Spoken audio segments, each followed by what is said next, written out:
स्वागत है आपका फाइनल ट्रेड में। नमस्कार, मैं हूं दीपांशु भंडारी। फ्राइडे सेशन है, आखिरी 1.5 घंटा बचा है बाजार का। सुबह की सुस्त शुरुआत के बाद बाजार में अच्छी रिकवरी हुई, बट फिर ऊपरी स्तरों पर टिक नहीं पाया बाजार और वापस आपको फिसलते हुए दिख रहा है। फिलहाल डेज लो के आसपास आपको ट्रेड होते हुए दिख रहा है। एचडीएफसी बैंक की तरफ से तो थोड़ा प्रेशर आ रहा है, साथ ही कुछ कमजोर नतीजों की वजह से भी बाजार थोड़े आपको सुस्त इस समय दिख रहे हैं।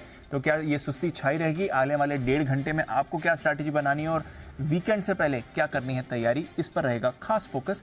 आइए पहले इस समय की जो सबसे बड़ी बात है वो जान लेते हैं।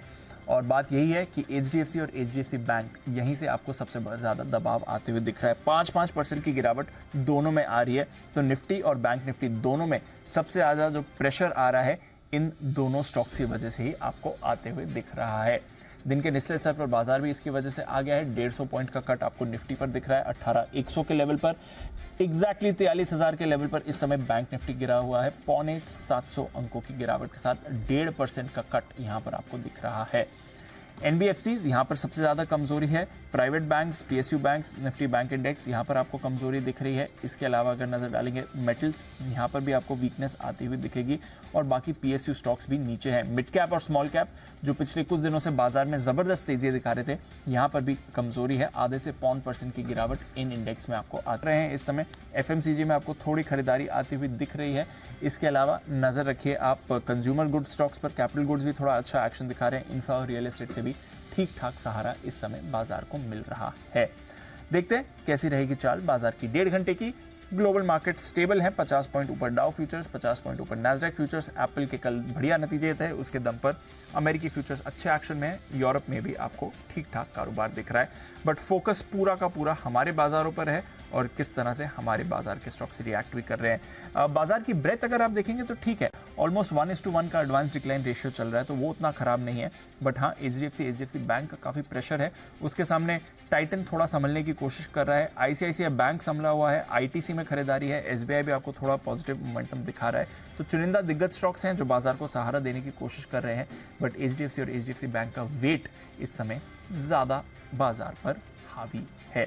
तो चलिए फोकस रहेगा क्या करना है आपको। थोड़ी देर में अनिल जी भी आपको अपनी स्ट्रैटेजी बताने वाले हैं, आगे का आउटलुक ये भी बात करेंगे। उससे पहले आज और आने वाले दिनों के लिए कुछ जो इंपॉर्टेंट ट्रिगर्स हैं वो जान लेते हैं और फिर आज की खबरें भी जानेंगे। कुशल, गुड आफ्टरनून, बताएं कौन से इंपॉर्टेंट ट्रिगर्स। गुड आफ्टरनून दीप। इंपॉर्टेंट ट्रिगर्स में सबसे पहले तो अभी भी 2 नंबर्स आने बाकी हैं। In fact 3 numbers, Britannia industries, F and O space से मैरिको और पिरामल एंटरप्राइजेज। ग्लोबल इवेंट के लिहाज से अप्रैल महीने का जॉब्स डेटा यूएस का और मार्च महीने का जो रिटेल सेल्स आंकड़े हैं यूरोप की तरफ से वो भी आते हुए दिखेंगे। जहां तक कल की बात है, एडीएफ फूड्स पर नजर रखिए। नतीजों के साथ साथ डिविडेंड और शेयर विभाजन पर कंपनी विचार करेगी। साथ ही एथर इंडस्ट्रीज नतीजों के साथ पूंजी जुटाने पर कंपनी की बोर्ड बैठक होने वाली है। और साथ ही ग्लोबल इवेंट ऑफकोर्स 6 मई शनिवार यानी कि कल के दिन में किंग चार्ल्स 3 यूके में इनका कोरोनेशन होने वाला है। 7 मई संडे यहाँ पर निफ्टी से कोल इंडिया अपने नंबर्स डिक्लेयर करेगी। और साथ ही 8 मई सोमवार को आप देखिए यूपीएल निफ्टी से अपने नंबर्स डिक्लेयर करेगा। और साथ ही एफएनओ स्पेस से लंबी सूची है जिसमें Exide, Pidilite, Aarti industries, Canara bank, Birla soft और महानगर गैस जैसे स्टॉक शामिल हैं। डीसीएक्स सिस्टम्स यहाँ पर 6 महीने का जो प्री आईपीओ लॉक इन है वो खत्म होता हुआ दिखेगा। और साथ ही आर सिस्टम्स इंटरनेशनल, इसकी डी लिस्टिंग ऑफर जो है वो बंद हो जाएगी।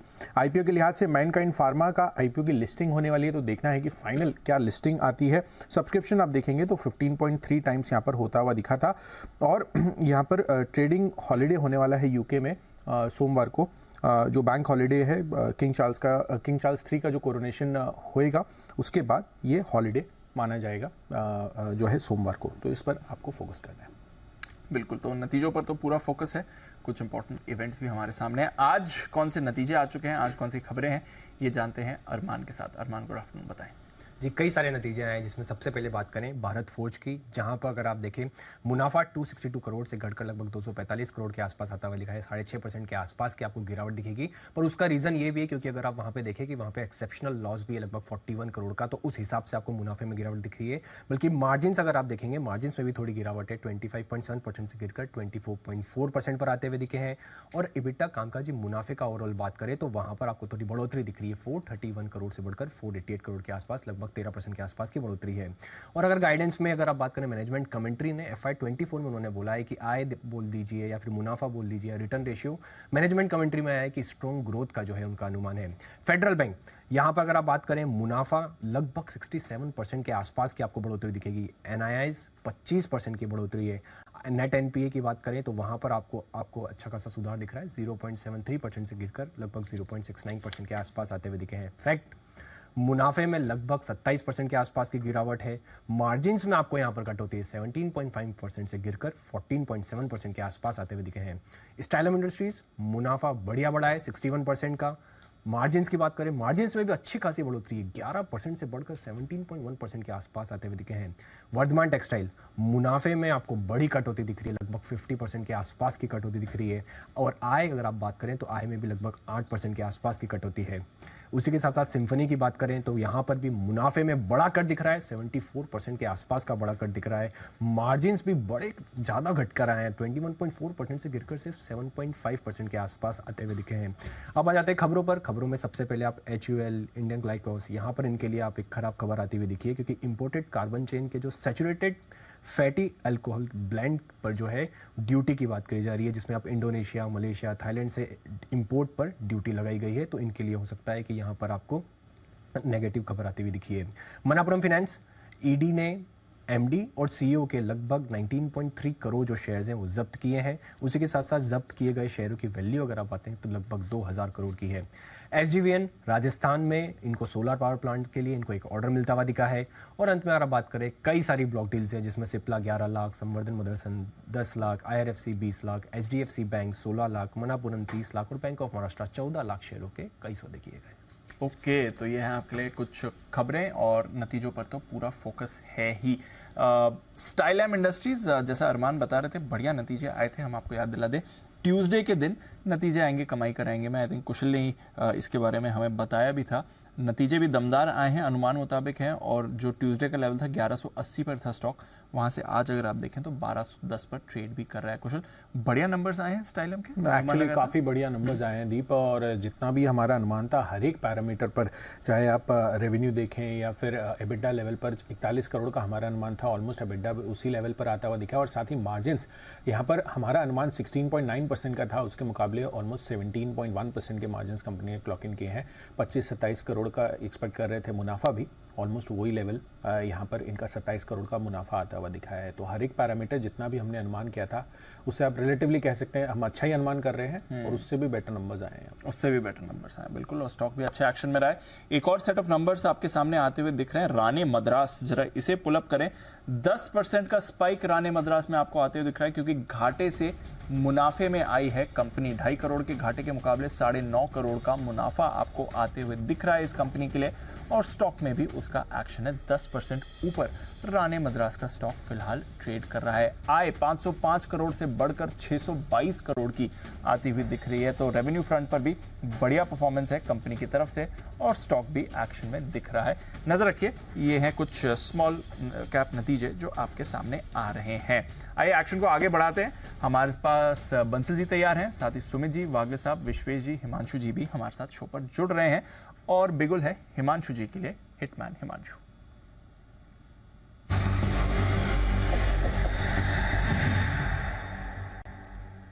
गुड आफ्टरनून हिमांशु जी, बताएं sir. Very good afternoon to you Deep. Deep, यहाँ पर सीमेंट स्टॉक्स में आज एक काफी अच्छा रनअप देखने को मिल रहा है, और सिलेक्ट स्टॉक्स में काफी अच्छी शॉर्ट कवरिंग बनते हुए नजर आ रही है। मेरे रडार पर है अंबुजा सीमेंट, जिसमें नंबर्स के बाद कल एक प्रॉफिट बुक, कल एक शॉर्टिंग देखने को मिली थी, लेकिन आज इक्वली एक शॉर्ट कवरिंग देखने को मिल रही है। और मेरा ऐसा मानना है कि ये स्टॉक एक अच्छी शॉर्ट कवरिंग के लिए यहाँ से तैयार है। मुझे ऐसा लगता है कि अंबुजा सीमेंट में यहाँ से आने वाले 2 से 3 दिनों में 5 से 7% तक का रनअप देखने को मिल सकता है। 425 रुपए तक का मूव अंबुजा सीमेंट में देखने को मिल सकता है। इसके लिए 400 के की कॉल ऑप्शन हम खरीदारी करके चलेंगे, जो कि करीब 15-15.5 रुपए के आसपास अभी ट्रेड कर रही है। यहाँ पर 12 रुपए का स्टॉप लॉस लगाएंगे, और मेरा मानना है कि 24 और 28 रुपए के दो टारगेट्स अंबुजा सीमेंट की 400 के स्ट्राइक की कॉल ऑप्शन में देखने को मिल सकते हैं। बिल्कुल, तो 400 की कॉल खरीदें अंबुजा सीमेंट। ये स्टॉक नतीजों के बाद थोड़ा एक्शन में आया भी था, आज फिर से मोमेंटम पकड़ रहा है। हिमांशु जी की तरफ से इस पर कॉल आ रही है। आइए एक बिगुल अब वागले साहब के लिए, वागले का wonder.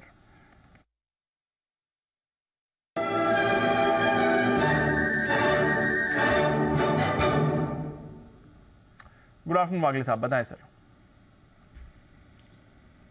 Deepanshu, good afternoon. Banking space में मुझे थोड़ा सा वीकनेस दिखाई देता है। इंडसइंड बैंक जो काफ़ी स्ट्रांग था पिछले कई हफ्तों से, इसका एक टॉप बना है 3 या 4 दिन पहले 1165 के आसपास, और अगर ये 1100 का लेवल जो अभी अभी ब्रेक हुआ है इसके नीचे सस्टेन करता है, जो मुझे दिखता है कम से कम 30 रुपए की नीचे की मूवमेंट आ सकती है। मेरा टारगेट 106065 का होगा। अभी 1097 1096 के आसपास है, यहाँ पर बेचे। एक 10 रुपए का आपका स्टॉप लॉस होगा 1008 1009 का, और टारगेट 1060 के आसपास, जो यहाँ से लगभग 35 रुपए नीचे है। तो 1108 का स्टॉप लॉस लगाइए और बिकवाली करिए 1065 1060। ये हैं आपके लिए लेवल्स जहां तक इंडसइंड बैंक गिर सकता है। आज बैंक्स में हम देख भी रहे हैं परेशानी बनी हुई है। सुमित जी के पास चलते हैं और लेते हैं उनकी कॉल। सुमित का सुपर हिट।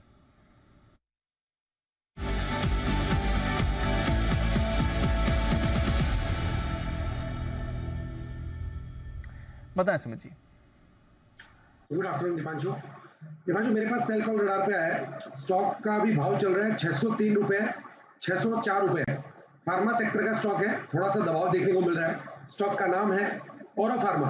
औरोबिंदो फार्मा के अंदर पिछले 5 दिनों से ऊपरी लेवल पे रेजिस्टेंस फेस हुआ है। पिछले 5 दिनों में स्टॉक ने ऑलमोस्ट सेम लेवल पे रेजिस्टेंस फेस किया है और गिरावट देखने को मिल रहा है, और आज का कैंडल थोड़ा स्ट्रॉन्ग डाउनसाइड का फॉर्म हो रहा है। औरो फार्मा के अंदर यहाँ से प्रॉफिट बुकिंग बिकवाली देखने को मिल सकता है। औरो फार्मा में बिकवाली करके चलने का सलाह रहेगा। 616 618 ये स्टॉक का ऊपर में रेजिस्टेंस है। 618 के स्टॉप लॉस से औरो फार्मा में बिकवाली करें। नीचे में जो लेवल देखने को मिल सकता है 585 का इसका पहला टारगेट बनेगा, 585 दूसरा टारगेट बनेगा 580 का। ये दो टारगेट्स को ध्यान में रखते हुए औरो फार्मा में बिकवाली करें 618 के स्टॉप लॉस से 585 और 580 के टारगेट्स के लिए। सुबह बिकवाली शुरू भी करवाई थी सुमित जी ने और आईजीएल के साथ। अब सुमित जी के रेडार पर आ रहा है आपके लिए औरोबिंदो फार्मा, जहां पर आप वीकनेस भी देख रहे हैं, स्टॉक पर दबाव भी बना हुआ है। तो 600 का लेवल होल्ड करता है नहीं औरो, ये इंटरेस्टिंग है। बट सुमित जी के 580 तक के गिरावट के टारगेट आ रहे हैं। शरद अवस्थी साहब भी हमारे साथ तैयार हैं। और शरद जी, गुड आफ्टरनून। आज की सबसे बड़ी चर्चा जो है उसी पर आपकी राय पहले लेना चाहूँगा सर। एचडीएफसी बैंक, ये जो एमएससीआई की तरफ से समझ में आया है कि इस बार नहीं शामिल होंगे। शामिल तो है, खैर वेटेज उतनी नहीं होगी जितनी है, और उसकी वजह से पहले $3 बिलियन का इन्फ्लो होने वाला था, वो आगे शायद हो भी सकता है, बट फिलहाल करीब 1200 करोड़ का आउटफ्लो हो सकता है। कैसे समझना है सर? और ये जो एक्शन आया 5-5.5% का कट, क्या ये मौका बनता है? जी बिल्कुल, मेरा मानना है कि ये जो करेक्शन हमें मिल रही है ये डिसेंट अपॉर्चुनिटी है पोजीशन बनाने की। बैंकिंग स्पेस में मुझे नहीं लगता कि आने वाले 2-3 सालों में कोई नेगेटिव सरप्राइज निकल के आने वाला है कुछ बड़ा। अडानी एक ओवरहैंग था, बट मेरे हिसाब से हिंडनबर्ग ने पार्शियली उसको एड्रेस कर दिया, तो उस वजह से वहाँ से भी कोई नई प्रॉब्लम आने की उम्मीद मुझे काफ़ी कम है। और ग्रोथ वगैरह काफ़ी स्ट्रॉन्ग रहनी चाहिए। एचडीएफसी बैंक की मर्ज्ड एंटिटी काफ़ी अग्रेसिव ग्रोथ टारगेट कर रही है, तो मुझे लगता है अक्रॉस द बोर्ड वहाँ पे ग्रोथ काफ़ी स्ट्रॉन्ग रहनी चाहिए। और 3-3.5 के प्राइस टू बुक पे भी ट्रेड करता है, तो आपके लक्ष्य 1850 1900 या 1950 1850 से 1950 तक के कंजर्वेटिवली आने चाहिए। तो मुझे लगता है यहाँ से एक डिसेंट अपसाइड बनती है, और 4-5% का एक फ्रंटलाइन स्टॉक में करेक्शन आपको मिल रहा है, तो बिल्कुल इन लेवल्स पे एंट्री बना के लॉन्ग टर्म के लिए वेट करना चाहिए। तो लॉन्ग टर्म के लिए वेट करिए। एचडीएफसी बैंक का फिलहाल खैर दोनों में आप दबाव बनते हुए देख रहे हैं। साथ ही इंडसइंड बैंक पर भी वीकनेस आ रही है। थोड़ा फाइनेंशियल्स में दोनों तरफ की मूव आ रही है। आईसीआईसीआई बैंक इसके सामने देखें होल्ड आउट कर रहा है, एसबीआई देखें होल्ड आउट कर रहा है, एक्सिस बैंक में आपने अच्छी खरीदारी सुबह देखी थी, हालांकि ये भी थोड़ा ऊपर से नीचे है। तो दोनों तरफ का एक्शन इस समय बाजार में बना हुआ है, बट बढ़िया लीडरशिप दो काउंटर से आ रही है, और एक ऑटो का और एक कंज्यूमर का। टाइटन, पहले इस पर एक बार चर्चा करते हैं क्योंकि टॉप गेनर है निफ्टी का, ऑलमोस्ट 3% ऊपर है Titan. Bansal ji, good afternoon sir.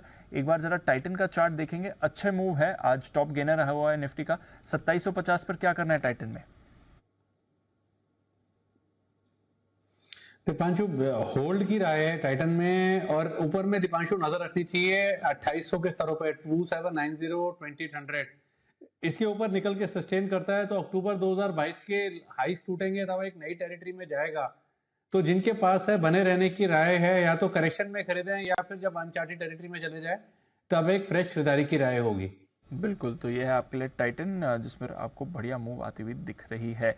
Maruti, इस पर भी बढ़िया मूव है। चार्ट कॉर्नर पर राकेश जी कुणाल जी की तरफ से कॉल आई थी, उससे पहले हिमांशु जी की तरफ से भी यहाँ पर राय आती हुई दिखी है। और हिमांशु जी, बढ़िया मूड में है मारुति आज, अच्छी तेजी है, सेकंड बिगेस्ट गेनर है। जो 8950 का आपका टारगेट था वो भी अचीव हो गया है, अब 9000 के टारगेट की तरफ जा रहा है जो चार्ट कॉर्नर में राकेश जी कुणाल जी ने भी दिया था। क्या करना है मारुति में इस समय सर?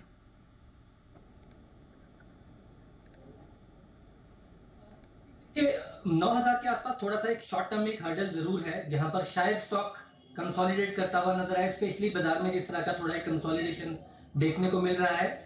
लेकिन मुझे लगता है कि यहाँ पर अगर यहाँ से कोई भी डिप मिलता है वापस से 8800 8850 के आसपास, तो वो वापस से एंट्री के लेवल्स होंगे। स्टॉप लॉस रहेगा 8750 के नीचे का।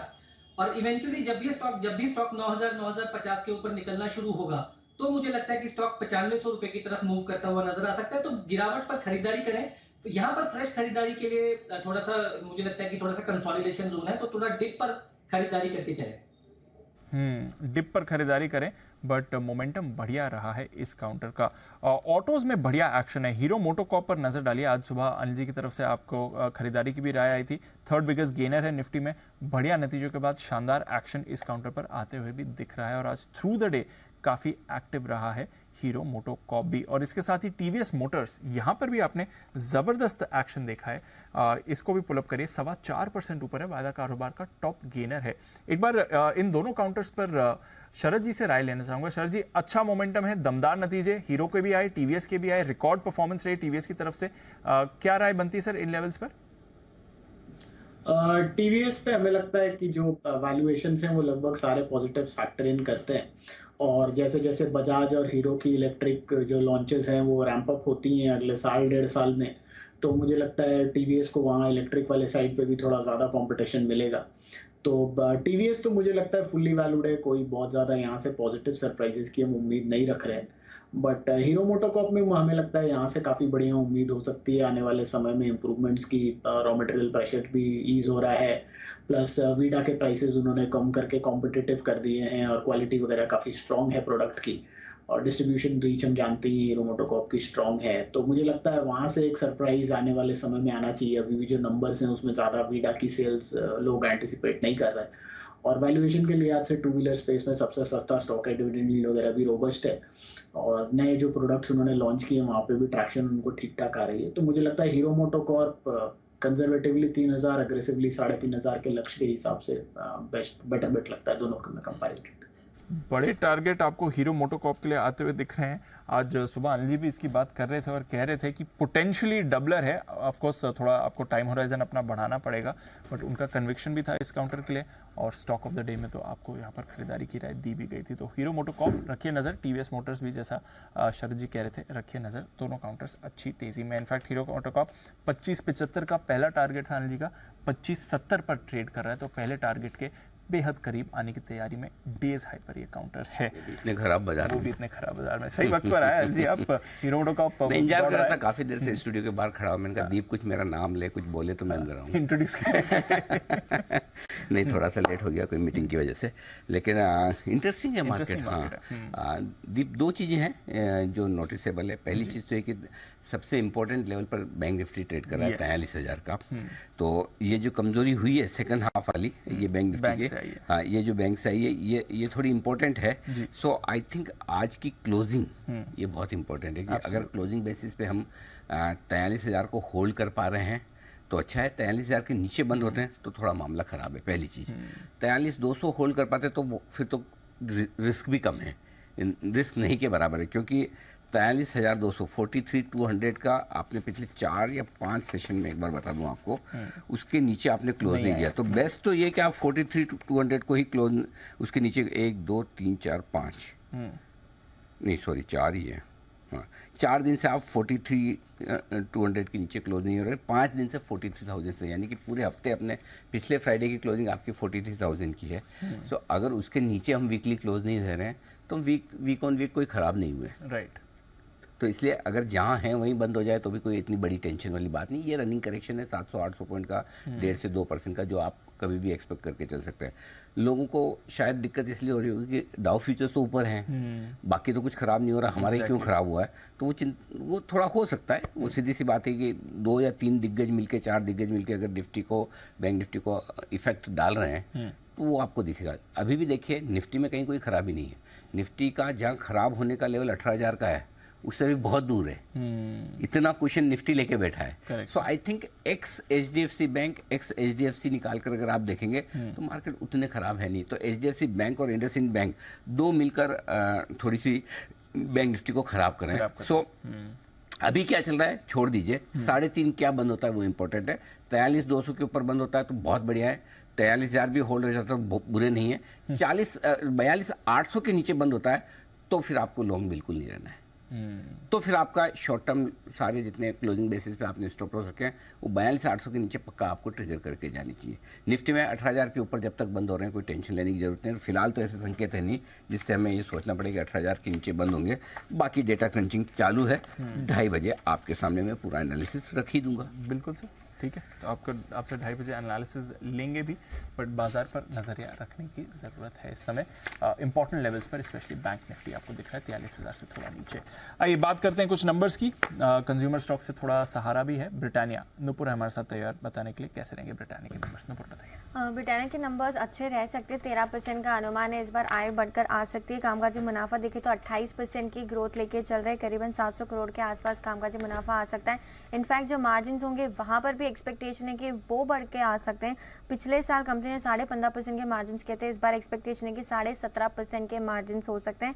और मुनाफा भी देखें तो 500 करोड़ के आसपास आपको दिखेगा, वहाँ पर भी 32% की ग्रोथ का अनुमान है। 2 से 2.5% की वॉल्यूम ग्रोथ लेकर चल रहे हैं। मजबूत वॉल्यूम ग्रोथ तो आ ही सकती है क्योंकि 2 से 2.5% इन कंपनीज के लिए पॉजिटिव है। साथ ही साथ जो कंपनी ने अपने दामों को बढ़ाया उसके चलते भी आपको एक बहुत स्ट्रॉन्ग वैल्यू ग्रोथ आपको नजर आएगी जो सपोर्ट करेगी कंपनी की रेवेन्यू ग्रोथ को। साथ ही साथ ग्रॉस मार्जिन और एबिटा मार्जिन दोनों में ही इस बार एक्सपेक्टेशन है कि सुधर कर आने वाले पिछले तिमाही से और पिछले साल से भी कंपेयर करेंगे तो यहाँ पर इंप्रूवमेंट नजर आ सकता है। मैनेजमेंट की कमेंट्री इंपॉर्टेंट रहने वाली है 2-3 चीज़ों पर। सबसे पहले रूरल डिमांड, साथ ही साथ मार्जिन पर, और जो इंटर कॉर्पोरेट डिपॉजिट्स है उस पर भी मैनेजमेंट की कमेंट्री जो होगी वो इंपॉर्टेंट होगी। तो 2 चीज़ें वैल्यू और वॉल्यूम दोनों पर रखनी है नजर। वॉल्यूम ग्रोथ ये इंपॉर्टेंट रहने वाली है। शरद जी, थोड़े सुस्त नंबर्स कल हमने डाबर से देखे थे, एचयूएल ठीक ठाक था, मिला जुला था। ब्रिटानिया से कोई खास एक्सपेक्टेशंस? ईयर ऑन ईयर तो थोड़े नतीजे ठीक दिखने चाहिए, बट सीक्वेंशियली बहुत ज़्यादा इंप्रूवमेंट की उम्मीद नहीं करनी चाहिए ब्रिटानिया के नंबर्स में।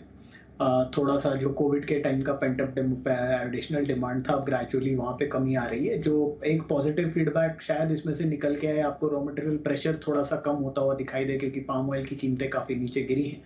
तो अगर मार्जिन्स में थोड़ा ज़्यादा एक्सपेंशन आता है, जैसा अभी आप बता भी रहे थे कि लगभग 13% जैसी तो प्राइस इंक्रीज वगैरह है, 2-3% वॉल्यूम इंक्रीज, तो पॉजिटिव है डेवलपमेंट वहाँ पे। बट रॉ मटेरियल साइड पे अगर प्रेशर थोड़ा सा ईज होता है, मुझे लगता है वहाँ से थोड़ा बहुत सरप्राइज आ सकता है। बट स्टॉक ऑलरेडी कितना 50-51 टाइम फॉरवर्ड पे ऑलरेडी ट्रेड कर रहा है, तो कितना फॉरवर्ड अपसाइड बचता है वो मेरे को थोड़ा सा डाउट है। प्राइसिंग के हिसाब से शायद उतना अपसाइड नहीं है, बट देखते हैं कल नंबर्स, आज नंबर्स कैसे आते हैं और फिर इसका रिएक्शन क्या बाजार देता है। तब तक हिमांशु जी के पास चलते हैं और लेते हैं एक और बिगुल। हिटमैन हिमांशु।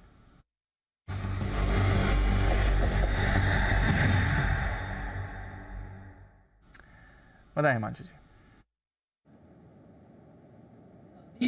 मुझे लगता है कि अपोलो हॉस्पिटल एक बेस फॉर्मेशन की प्रोसेस पूरी कर चुका है और यहाँ पर एक अच्छा मूव बनते हुए नजर आ सकता है, जिसको ना केवल आज इंट्राडे के लिए बल्कि नेक्स्ट वीक के लिए भी तेजी का ट्रेड कैरी करके चलने की सलाह रहेगी।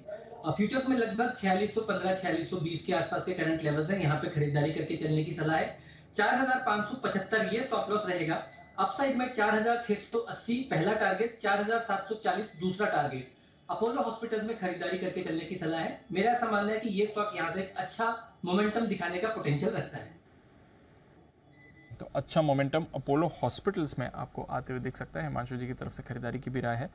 4740 तक के फाइनल टारगेट्स यहाँ पर आपको दिख सकते हैं। इनफैक्ट कुछ और काउंटर्स में आपको मूव दिख रही है। बाजार स्टॉक स्पेसिफिक मूव्स आपको बढ़िया दे रहा है। अपोलो हॉस्पिटल्स में अभी मूव आई है इंडियन होटल्स ये पूरे हफ्ते पॉजिटिव रहा है, आज अभी फिर से आपको थोड़े एक्शन में आने की कोशिश कर रहा है। एबीबी की तरफ से अच्छी मूव है, सीमेंस की तरफ से आपको बढ़िया मूव आती हुई दिख रही है। आज सुबह हमने देखा था एलएनटी की तरफ से भी अच्छा एक्शन बना हुआ था। तो वापस ये कैपिटल गुड स्टॉक्स हैं जो आपको थोड़ा मोमेंटम पिकअप करने की कोशिश कर रहे हैं। आइए एक बार सीमेंस के चार्ट पर भी राय लेते हैं। कुणाल जी भी हमारे साथ जुड़ चुके हैं। Kunal ji good afternoon sir. L and T, Siemens, ABB तीनों एक्शन में। सीमेंस डेज हाई पर ट्रेड करता हुआ सर, जरा राय दें इसके चार्ट पर। देखिए दीपांशु, पिछले लगभग 6-7 सत्रों से हम देख रहे हैं कि रोजाना स्टॉक नया हाई बना रहा है और बहुत ज़बरदस्त अप ट्रेंड में स्टॉक है। लगातार एक एक्सेलरेटेड मूव इसके चार्ट पर देखने को मिल रहा है। तो मेरी राय में जिनके पास बिल्कुल बने रहे और इसमें और ऊपर के स्तर भी देखने को मिल सकते हैं। अब क्योंकि 4-5 सत्रों से लगातार बढ़ा है तो करेक्शन में इसमें खरीदारी का मौका तलाशें। अगर ये स्टॉक करेक्ट होता है 3500 तक नीचे आ जाता है तो वहाँ उन लेवल्स पर बाय करने की राय है। जिनके पास पहले के नीचे के लेवल्स की पोजीशन है होल्ड करें।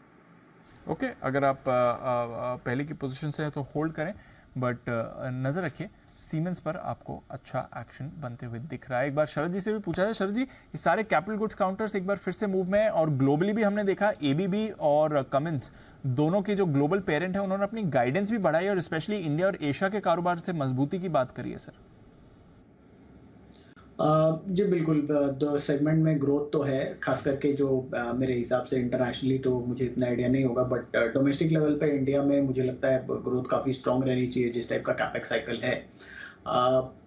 तीनों स्टॉक्स में से एबीबी, सीमेंस और एलएनटी में से अगर एक को चुनना हो तो एबीबी सीमेंस में मेरे हिसाब से वैल्यूएशन लगभग सारे पॉजिटिव्स को फैक्टर इन करते हैं। हालांकि इस क्वार्टर के नतीजे दोनों ही कंपनीज के काफ़ी अच्छे आए, बट एलएनटी मुझे लगता है अभी भी कंपैरेटिवली शायद ज़्यादा स्कोप ऑफर करता है जिस टाइप की डिफेंस में से अपॉर्चुनिटीज़ निकल के आने की हैं। और वैल्यूएशन वाइज भी बाकी दोनों कंपनीज जहाँ 60, 70, 80 टाइम फॉरवर्ड पे ट्रेड कर रहे हैं, एलएनटी आपको लगभग 28 टाइम, 27 टाइम फॉरवर्ड पे मिल रहा है। और प्लस जो एलटीआई माइंट्री मर्जर के बाद जिस हिसाब से वहाँ से ग्रोथ आ सकती है और थोड़ी वैल्यूएशन अनलॉक हो सकती है, एलएनटी फाइनेंस हो सकती है, वो एक एडेड एडवांटेज है डाइवर्सिफिकेशन का। तो मुझे लगता है तीनों में से कंपैरेटिवली बेटर होगा आप एलएनटी पे बेट करें, या इंजीनियर्स इंडिया एक बढ़िया बेट हो सकती है। पिछले कुछ दिनों में अच्छी मूवमेंट आई है वहाँ, बट एलएनटी कंपैरेटिवली बड़ी कंपनीज में मुझे लगता है सीमेंस, एबीबी के कंपैरिजन में बेटर प्लेस्ड है। ओके, तो ये है आपके लिए एलएनटी जो कंपैरेटिवली बेटर प्लेस्ड है। खैर आज इन तीनों स्टॉक्स में आपको एक्शन बढ़िया बनते हुए दिख रहा है और मूव भी अच्छी आई है। देखते हैं कितनी सस्टेनेबल है ये काउंटर्स। आज थोड़ा आईटीसी भी एक्शन में आ रहा है, 430 के ऊपर आईटीसी इस समय जाते हुए दिखा है। सुमित जी एक बार आईटीसी के चार्ट पर भी नजर डालें सर। 430 आज थोड़ा बाजार को संभालने की कोशिश, स्पेशली सेकेंड हाफ जब बाजार तेजी से गिरा था तभी हमने देखा आईटीसी से सहारा भी आना शुरू हुआ। क्या रहा है इसके चार्ट पर इस समय? दीपांशु, आईटीसी मजबूत ही है, इसके अंदर कोई भी वीकनेस देखने को मिल नहीं रही है। छोटी मोटी 2-3 दिन का साइडवेज मूव देखने को मिलता है, बट ओवरऑल स्टॉक का स्ट्रक्चर बढ़िया है। तो आईटीसी के अंदर और ऊपर का मूव देखने को मिलेगा। 450 रुपए अभी इसका इमीडिएट शॉर्ट टर्म का टारगेट होगा। 450 का लेवल निकलने के बाद रैली और एक्सटेंड होगी और फिर और ऊपर के मूव देखने को मिलेंगे। 410 रुपए तक का अगर कोई भी डिप आता है तो लोअर लेवल पे खरीदारी करना है। 430 के ऊपर क्लोजिंग मिलने पे 450 रुपए तक के लेवल आने वाले दिनों में आईटीसी में देखने को मिल सकते हैं। ओके, तो यह है आपके लिए आईटीसी पर राय। मजबूती है, बरकरार बने रहें, टिके रहें। ये मतलब कुछ कुछ ऐसी फसलें होती है ना जो बहुत तेज गर्मी में ज़्यादा अच्छे से उगती है। ये आईटीसी ऐसे है, जिस दिन मार्केट का मूड ज़्यादा खराब हो इसको उसी दिन चलना होता है। एग्जैक्टली है ना, जब किसी को काम नहीं करने का मन है, मतलब मैं हूँ ना, वैसा हाल है। तो बिल्कुल ये उसी दिन आके अपना कमाल दिखाता है। 430 देखो, अच्छा ऐसा चुपचाप बढ़ता है 200 से 450, किसी को कानों कान खबर। एक दिन ऐसा नहीं होगा 5% बढ़ाओ, कि आपको पता चलेगा आईटीसी बढ़ रहा है धीरे धीरे करके। तो आईटीसी की ये जो सारी विशेषताएं दिख रही है, कुणाल जी की इस पर विशेष टिप्पणी की जरूरत है। जी कुणाल जी फरमाएं। अनिल जी बिल्कुल आप सही कह रहे हैं। अनिल जी, आईटीसी का जिस तरह का मोमेंटम है, अनिल जी लगातार स्टॉक आउट परफॉर्म कर रहा है और अनिल जी इसी तरह ये चलता रहेगा। और अनिल जी जैसा बंसल जी कई बार अपनी रिसर्च में बता चुके हैं कि अनिल जी डिमांड जो है इनके प्रोडक्ट्स की वो लगातार बढ़ती चली जा रही है और नए नए डेमोग्राफिक्स उसमें जुड़ रहे हैं। तो अनिल जी लगातार तेजी कायम रहेगी। ओहो, बंसल जी की रिसर्च तो भूल गया। अच्छा, लेकिन एक्चुअली मुझे ध्यान नहीं रहा कि शरद जी भी बैठे हैं। राय तो एक्चुअली शरद जी से लेनी चाहिए फंडामेंटली इस स्टॉक पर। कलकत्ता वाले भी हैं जी। तो शरद जी, आईटीसी 450 में कैसा लगता है सर? हमारे लक्ष्य 450, 450 के आसपास के हैं। तो मुझे लगता है जो मेजर पॉजिटिव्स थे 130-40 से यहाँ तक के रनअप में ज़्यादातर चीज़ें फैक्टर इन हो गई हैं। अनलेस एंड अनटिल एमएनडे से रिलेटेड आपका डीमर्जर से रिलेटेड कोई अनाउंसमेंट आती है, मुझे नहीं लगता कि अब बहुत ज़्यादा अपसाइड यहाँ से बचती है। रैदर कुछ और बेट्स पे आप फोकस कर सकते हैं एफएमसीजी स्पेस में या दूसरी स्पेसेस में, जहाँ मुझे लगता है अपॉर्चुनिटी ज़्यादा बेटर होंगी। आईटीसी में जो बेसिकली जिसको हम लोग क्रीम बोलते हैं, वो बेसिकली आपको जो होना था वो हो गया है। अब यहाँ से आपको नॉर्मलाइज रिटर्न जो हिस्टोरिकली आईटीसी देता है 10-12% सालाना, जैसा बाजार के साथ मूव करता है, वैसे रिटर्न्स आपको मिलेंगे। आउट परफॉर्मेंस की उम्मीद मैं काफ़ी कम रख रहा हूँ यहाँ से। आईटीसी अब यहाँ से थोड़ा ठंडा हो सकता है, बस इतना मानना है। रिटर्न तो देगा साल का 10-12%, जिससे अगर आप खुश हैं एफडी से थोड़ा ज़्यादा आईटीसी, तो आपके लिए ये बढ़िया स्टॉक हो सकता है। आइए बढ़ते हैं आगे। 2:30 बज गए क्या? 1 मिनट, हाँ समय मिला लीजिए। समय मिला लीजिए, बिल्कुल तैयार हैं आपके लिए सदाबहार सेठी साहब अपनी शॉर्ट टर्म पिक्स लेकर।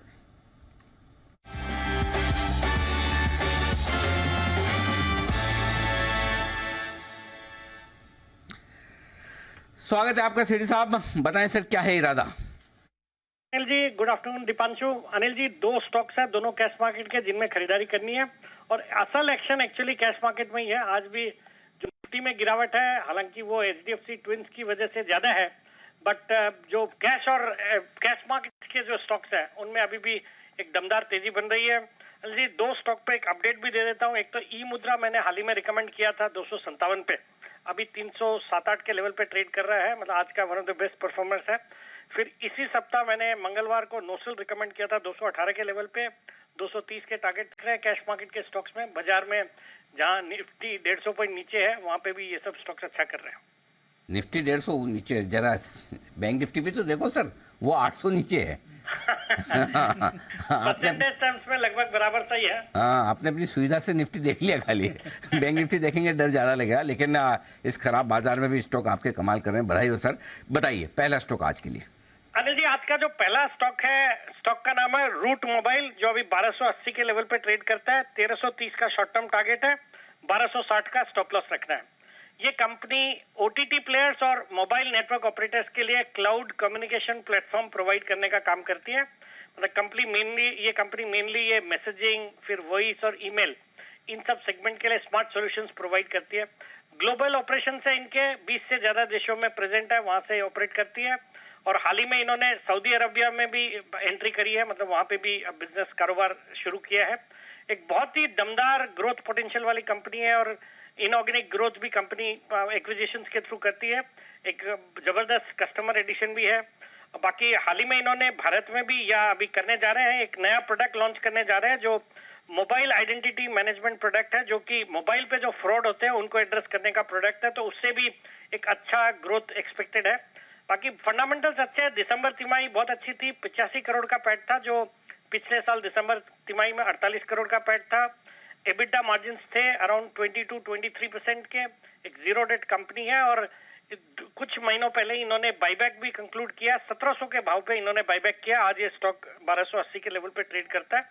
और एफआईएस डीआईएस भी बुलिश रखते हैं, 28-29% स्टेक ओन करते हैं, जिसमें अच्छे नाम है, गोल्डमैन सैक्स है, कुवैत इन्वेस्टमेंट अथॉरिटी, निप्पॉन, फिर बाजार के कुछ रिनाउंड इन्वेस्टर भी इसमें इन्वेस्टेड है। तो ऑल इन ऑल एक अच्छी क्वालिटी की कंपनी है। मुझे लगता है यहाँ पे बिल्कुल खरीदारी करने का मौका है। 1330 का शॉर्ट टर्म टारगेट, 1260 का स्टॉप लॉस। ओके, तो यह है आपके लिए रूट मोबाइल। यहाँ पर करें खरीदारी, 1330 का होगा टारगेट और 1260 का स्टॉप लॉस। दूसरी कॉल सेठी साहब। दूसरा स्टॉक दीपांशु एक इंफ्रा स्टॉक है। स्टॉक का नाम है केएनआर कंस्ट्रक्शन, जो अभी 242 के लेवल्स पे है। 265 का शॉर्ट टर्म टारगेट, 230 का स्टॉप लॉस। हाल ही में मैंने पीएनसी इंफ्रा रिकमेंड किया था 286 के लेवल पे 2-3 दिन पहले। वो उसने सब टारगेट्स अचीव कर दिए। 310 के आसपास के टारगेट थे, वो मीट हो गए। 315 के आज हाइज करे उसने। केएनआर कंस्ट्रक्शन भी एक जबरदस्त क्वालिटी की कंपनी है, जो कि मेनली रोड्स, ब्रिजेस, फ्लाईओवर्स वगैरह बनाती है और इसके अलावा इरिगेशन प्रोजेक्ट्स, फिर अर्बन वाटर इंफ्रास्ट्रक्चर मैनेजमेंट और एग्री प्रोजेक्ट्स भी करती है। जबरदस्त क्लाइंट लिस्ट है। जो एनएचएआई है उसको तो करती है cater, ministry of road transport और कई सारे स्टेट गवर्नमेंट्स के जो स्टेट हाईवे डिपार्टमेंट है उन सब के से ऑर्डर्स मिलते रहते हैं। एग्जीक्यूशन कैपेसिटी और कंपनी का ट्रैक रिकॉर्ड रहा है कई सारे प्रोजेक्ट्स को टाइमली कंप्लीशन करने का, और उसका इनको बोनसेस भी मिलते रहते हैं।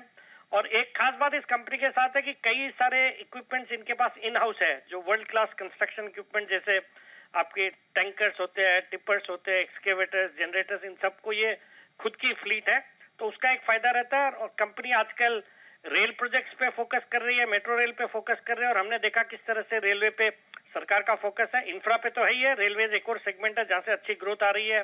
फिर जब से फास्टैग चालू हुआ है, कलेक्शन भी इनके बड़े हैं। एक जबरदस्त 12,500 करोड़ की ऑर्डर बुक है, और डेट रिडक्शन पे भी अच्छा खासा फोकस है। इनका डेट हुआ करता था सितंबर तिमाही के एंड में था कुछ 1800-1900 करोड़, जो दिसंबर तिमाही के जब नतीजे रिपोर्ट किए तब मैनेजमेंट ने बताया 450 करोड़ के ही डेट रह गए। तो इस तरह की एग्रेसिव डेट रिडक्शन इन्होंने कर रहे हैं ये लोग। और एफआई ये जो दिसंबर तिमाही थी वो भी बहुत अच्छी थी, 107 करोड़ का पैट रिपोर्ट किया, जो पिछले साल 42 करोड़ का पैट था। कंपनी के रिटर्न रेशियोज भी अच्छे हैं, return on capital employed close to 21%, और एफआईएस डीआईएस भी अराउंड 40% स्टेक ओन करते हैं, जिसमें सभी नामी गिरामी फंड्स इस स्टॉक को ओन करते हैं। मुझे लगता है ये स्टॉक भी कमाल करना चाहिए। 265 का शॉर्ट टर्म टारगेट, 230 का स्टॉप लॉस। ओके, तो यह आपके लिए 2 कैश कॉल सीरीज आपकी तरफ से। केएनआर कंस्ट्रक्शंस 265 का टारगेट, रूट मोबाइल 1330 का टारगेट, दोनों में आप खरीदारी करके चल सकते हैं। शुक्रिया सीरीज आप जुड़ने के लिए और अपनी कॉल शेयर करने के लिए। आइए लेते हैं अनिल जी की मार्केट स्ट्रैटेजी।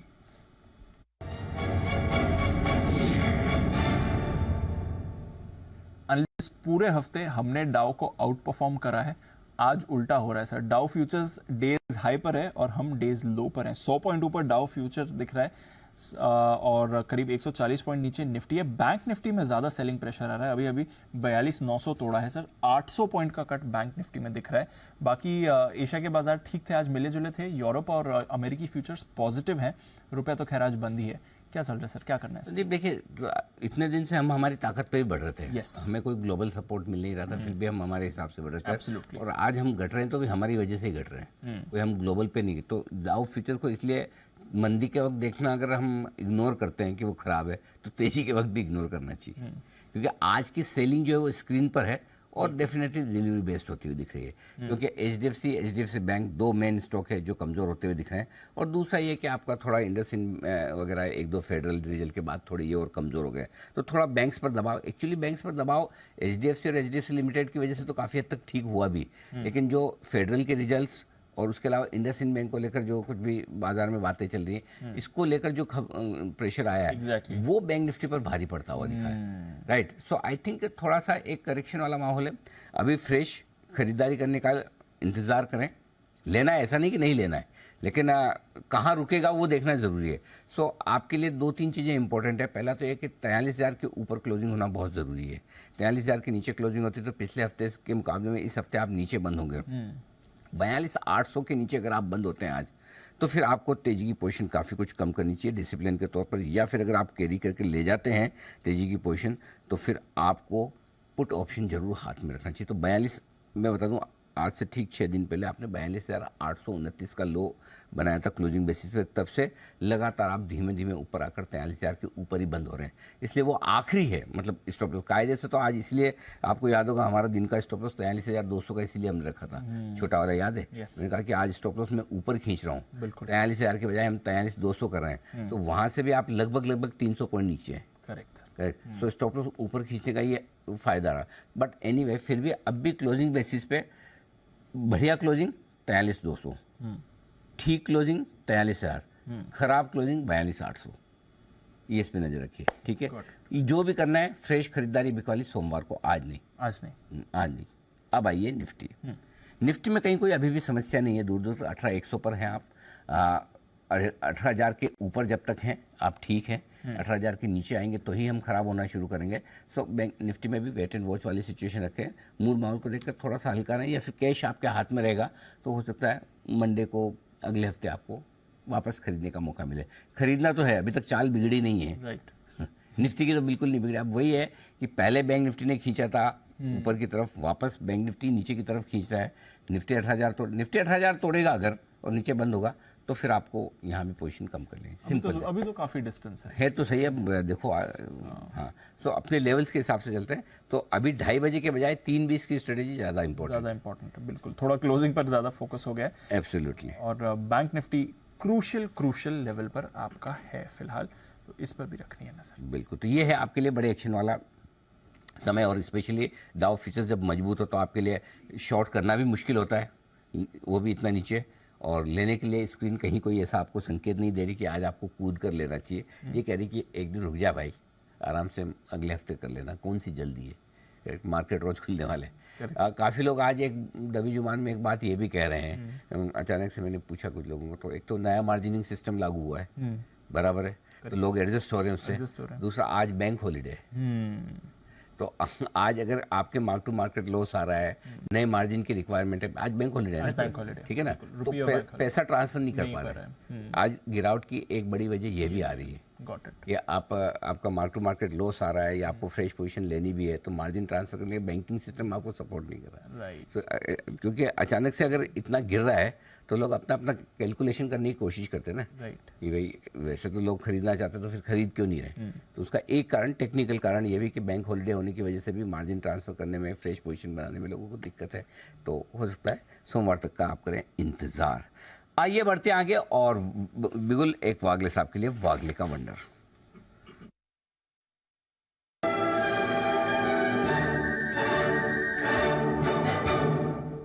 बताएं सर। जी, बैंकिंग स्पेस ही वीक है। इंडसइंड के बाद दूसरा जो स्टॉक मेरे रडार पर आया है वो है आरबीएल बैंक। 150 का लेवल अभी है, जैसे ही ये 150 ब्रेक करेगा मुझे लगता है 145 तक ये स्टॉक जा सकता है। शायद ये 145 के लेवल्स आपको आज के दिन में ही मिलेंगे। 152 का स्टॉप लॉस, 145 का टारगेट, प्योर इंट्राडे ट्रेड। तो आरबीएल बैंक में शॉर्ट करने की राय वागले साहब की तरफ से 152 के स्टॉप लॉस के साथ इसे भी बेचे। सारे बैंक से भी फिसल पट्टियां बन रही है, स्लाइड्स जो होल्ड आउट कर रहे थे वो भी थोड़ा ऊपर से फिसले हैं, उन पर भी प्रेशर आ गया। मजबूत शेयर की डेफिनेशन खराब बाजार में यही होती है, जो बाद में गिरता है वो मजबूत। गिरते तो सब है, मजबूत भी गिरते हैं, लेकिन ये बाद में गिरते हैं। हाँ, लेकिन एक शेयर जो मजबूत की डेफिनेशन से कमजोर की डेफिनेशन में शिफ्ट होने में ज्यादा वक्त लगाया नहीं। 52 हफ्तों के ऊपरी स्तरों से ट्रेड करता हुआ स्टॉक, मतलब 52 घंटों में निचले स्तरों की तरफ आता हुआ दिखा है। उसका नाम है मनापुरम जनरल फाइनेंस। बड़ी गिरावट आई है, ये तो सबको पता है, लेकिन असल में मामला क्या है बेहद इंटरेस्टिंग है। जरा सुनिए, वरुण हमारे साथ है तैयार। वरुण बताएं क्या हो रहा है मनापुरम में, आज भी 14% नीचे है। डेफिनेटली अनिल जी, तो बहुत इंटरेस्टिंग स्टोरी है, और जो इन्होंने डिस्क्लोजर दिया है ना, वैसे भी आज फ्राइडे का मूड माहौल है, ऐसा लगता है कोई पिक्चर की स्टोरी बता रहे हैं ये। सबसे पहले आपको बताता हूँ, ईडी इनके यहाँ मनापुरम के ऑफिस में जो सर्च कर रहा था, ये तो हमने आपको सबसे पहले बताया था, उसके बाद स्टॉक की धुलाई हुई थी।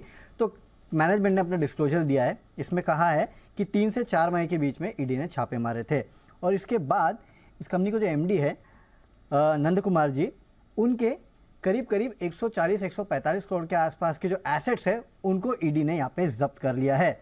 अब ये एसेट जो जब्त किए हैं ना, इसमें इंटरेस्टिंग चीज़ है, ये एसेट है क्या? ये एसेट दरअसल मन्नापुरम के शेयर्स है। करीब 19.29 करोड़ शेयर जो है वो ईडी ने जब्त किए हैं। अब इन शेयर्स की वैल्यू क्या है? 2000 करोड़ रुपए के आसपास की वैल्यू है, लेकिन ईडी ने जो इसका मूल्यांकन किया, जो वैल्यू निकाली है, वो है केवल 140 करोड़ की। तो ये भी एक दिक्कत की बात है। और ये हुआ क्यों? दरअसल एक पुराना डिपॉजिट होल्डर है, उन्होंने जाके एफआईआर कर दी, और उसके बाद इस कंपनी के जो एसेट्स है उसको अटैच किया गया और ईडी ने यहाँ छापे मारी। ये मामला क्या है? दरअसल एक समय पे नंद कुमार जी जो है, उनके कंपनी हुआ करती थी मन्नापुरम एग्रो फार्म, जिसके सोल प्रोप्राइटर थे। 2015-16 तक इन्होंने ये कंपनी चलाई। हुआ ये कि ये पहले लोगों से डिपॉजिट लेते थे और एग्रीकल्चर में उसको कहीं ना कहीं इन्वेस्ट करते थे। आरबीआई ने उसके बाद कहा कि नहीं, आप ये नहीं कर सकते, तो 2012 में इन्होंने ये काम जो है वो बंद कर दिया। अभी काम जब बंद किया तो जो डिपॉजिट होल्डर्स थे, जाहिर सी बात है उनको पैसे वापस लौटाने थे। इन्होंने सारी प्रक्रिया की, न्यूज़पेपर्स में ऐड दिए और जो भी प्रक्रिया कर सकते हैं कि डिपॉजिट होल्डर्स आके अपने पैसे लेके चले जाए। उसके बाद इन्होंने कुछ शेयर जो थे वो भी अपने बेचे, और फेब 2012 से मार्च 2012 के बीच में करीब 35 करोड़ 34.5 करोड़ के आसपास का जो डिपॉजिट्स थे वो अपने होल्डर्स को लौटा दिए। बचे कुछ जो पैसा था, यानी करीब 119 करोड़ के आसपास का अनक्लेम डिपॉजिट्स था, वो इन्होंने एस्क्रो अकाउंट में जमा कर दिए, और उसके बाद से लगातार डिपॉजिट होल्डर्स लेके चले गए अपना पैसा। कुल इन्होंने करीब 144 करोड़ के आसपास का जो डिपॉजिट होल्डर्स है उनको पैसे वापस लौटा दिए। बचे 9,30,000 रुपये के आसपास, ये अभी भी एस्क्रो अकाउंट में पड़े थे, जो कि अनक्लेम डिपॉजिट थे। और आरबीआई, सेबी और जितने रजिस्ट्रार हैं उनको ये सब पता है, लेकिन इनका कहना है कि एक आदमी जिनकी पहले से इनके फैमिली से पटती नहीं थी, ये भी इन्होंने अपने डिस्क्लोजर में दिया है, उन्होंने जाके एफआईआर दर्ज कर दी है कि इन्होंने घपला किया है और इस तरह का जो डिपॉजिट है वो हमें वापस नहीं लौटाया है। और इसी के चलते कहीं ना कहीं ईडी ने जो सर्च ऑपरेशंस है वो किए हैं। तो करीब 10 लाख के आसपास का ही मामला है, 9 लाख के आसपास का, लेकिन उसके लिए ईडी ने यहाँ पे सर्च ऑपरेशंस किए और इनके करीब 140 करोड़ रुपए के आसपास का जो ओवरऑल एसेट्स है उसको अटैच किया, जिसकी एक्चुअल वैल्यू करीब 2000 करोड़ के आसपास की है। इसके खिलाफ इन्होंने हाईकोर्ट में वहाँ पे अपील की है, केरला हाईकोर्ट में।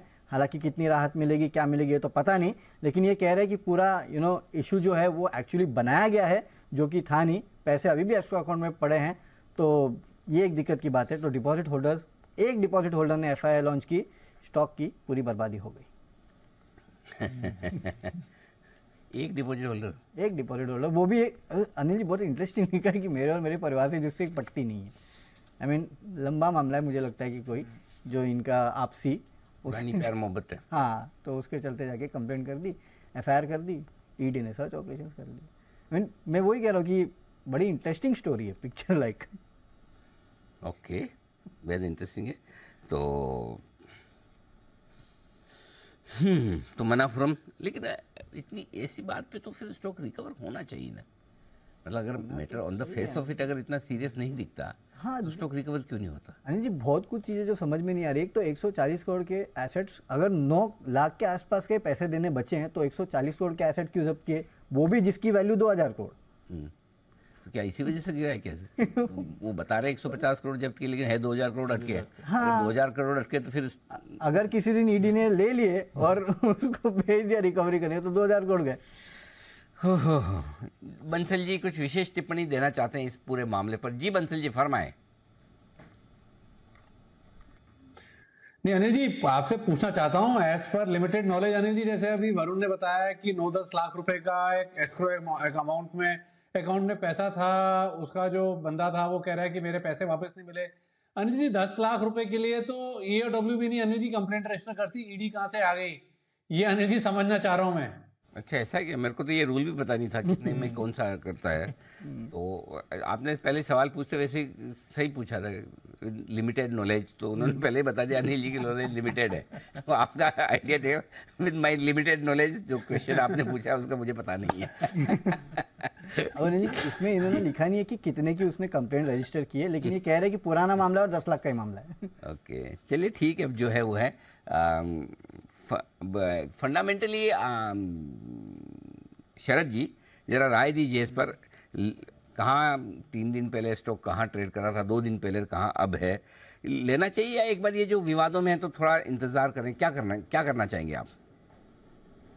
देखिए गोल्ड लोन स्पेस पे मैं बहुत बुलिश हूँ। मुझे लगता है पिछले 3-4 साल का जो साइकिल था वो बेसिकली एक ट्रफ बन गया है और यहाँ से इम्प्रूवमेंट आनी चाहिए। मुथूट मैंने कई बार रिकमेंड भी किया है लार्जेस्ट कंपनी के हिसाब से। जैसा वरुण बता रहे हैं और जैसा मैंने पढ़ा है, अगर सिर्फ उतना ही मामला है तो मेरे हिसाब से ये थोड़ा एबरेशन है या बहुत ज़्यादा एग्रेवेटेड है। इतना ज़्यादा नीचे स्टॉक को होना नहीं चाहिए था।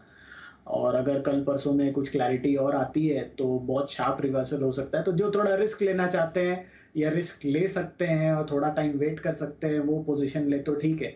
और जो रिस्क एवर्स है उनको वेट करना चाहिए कि और क्लैरिटी आए।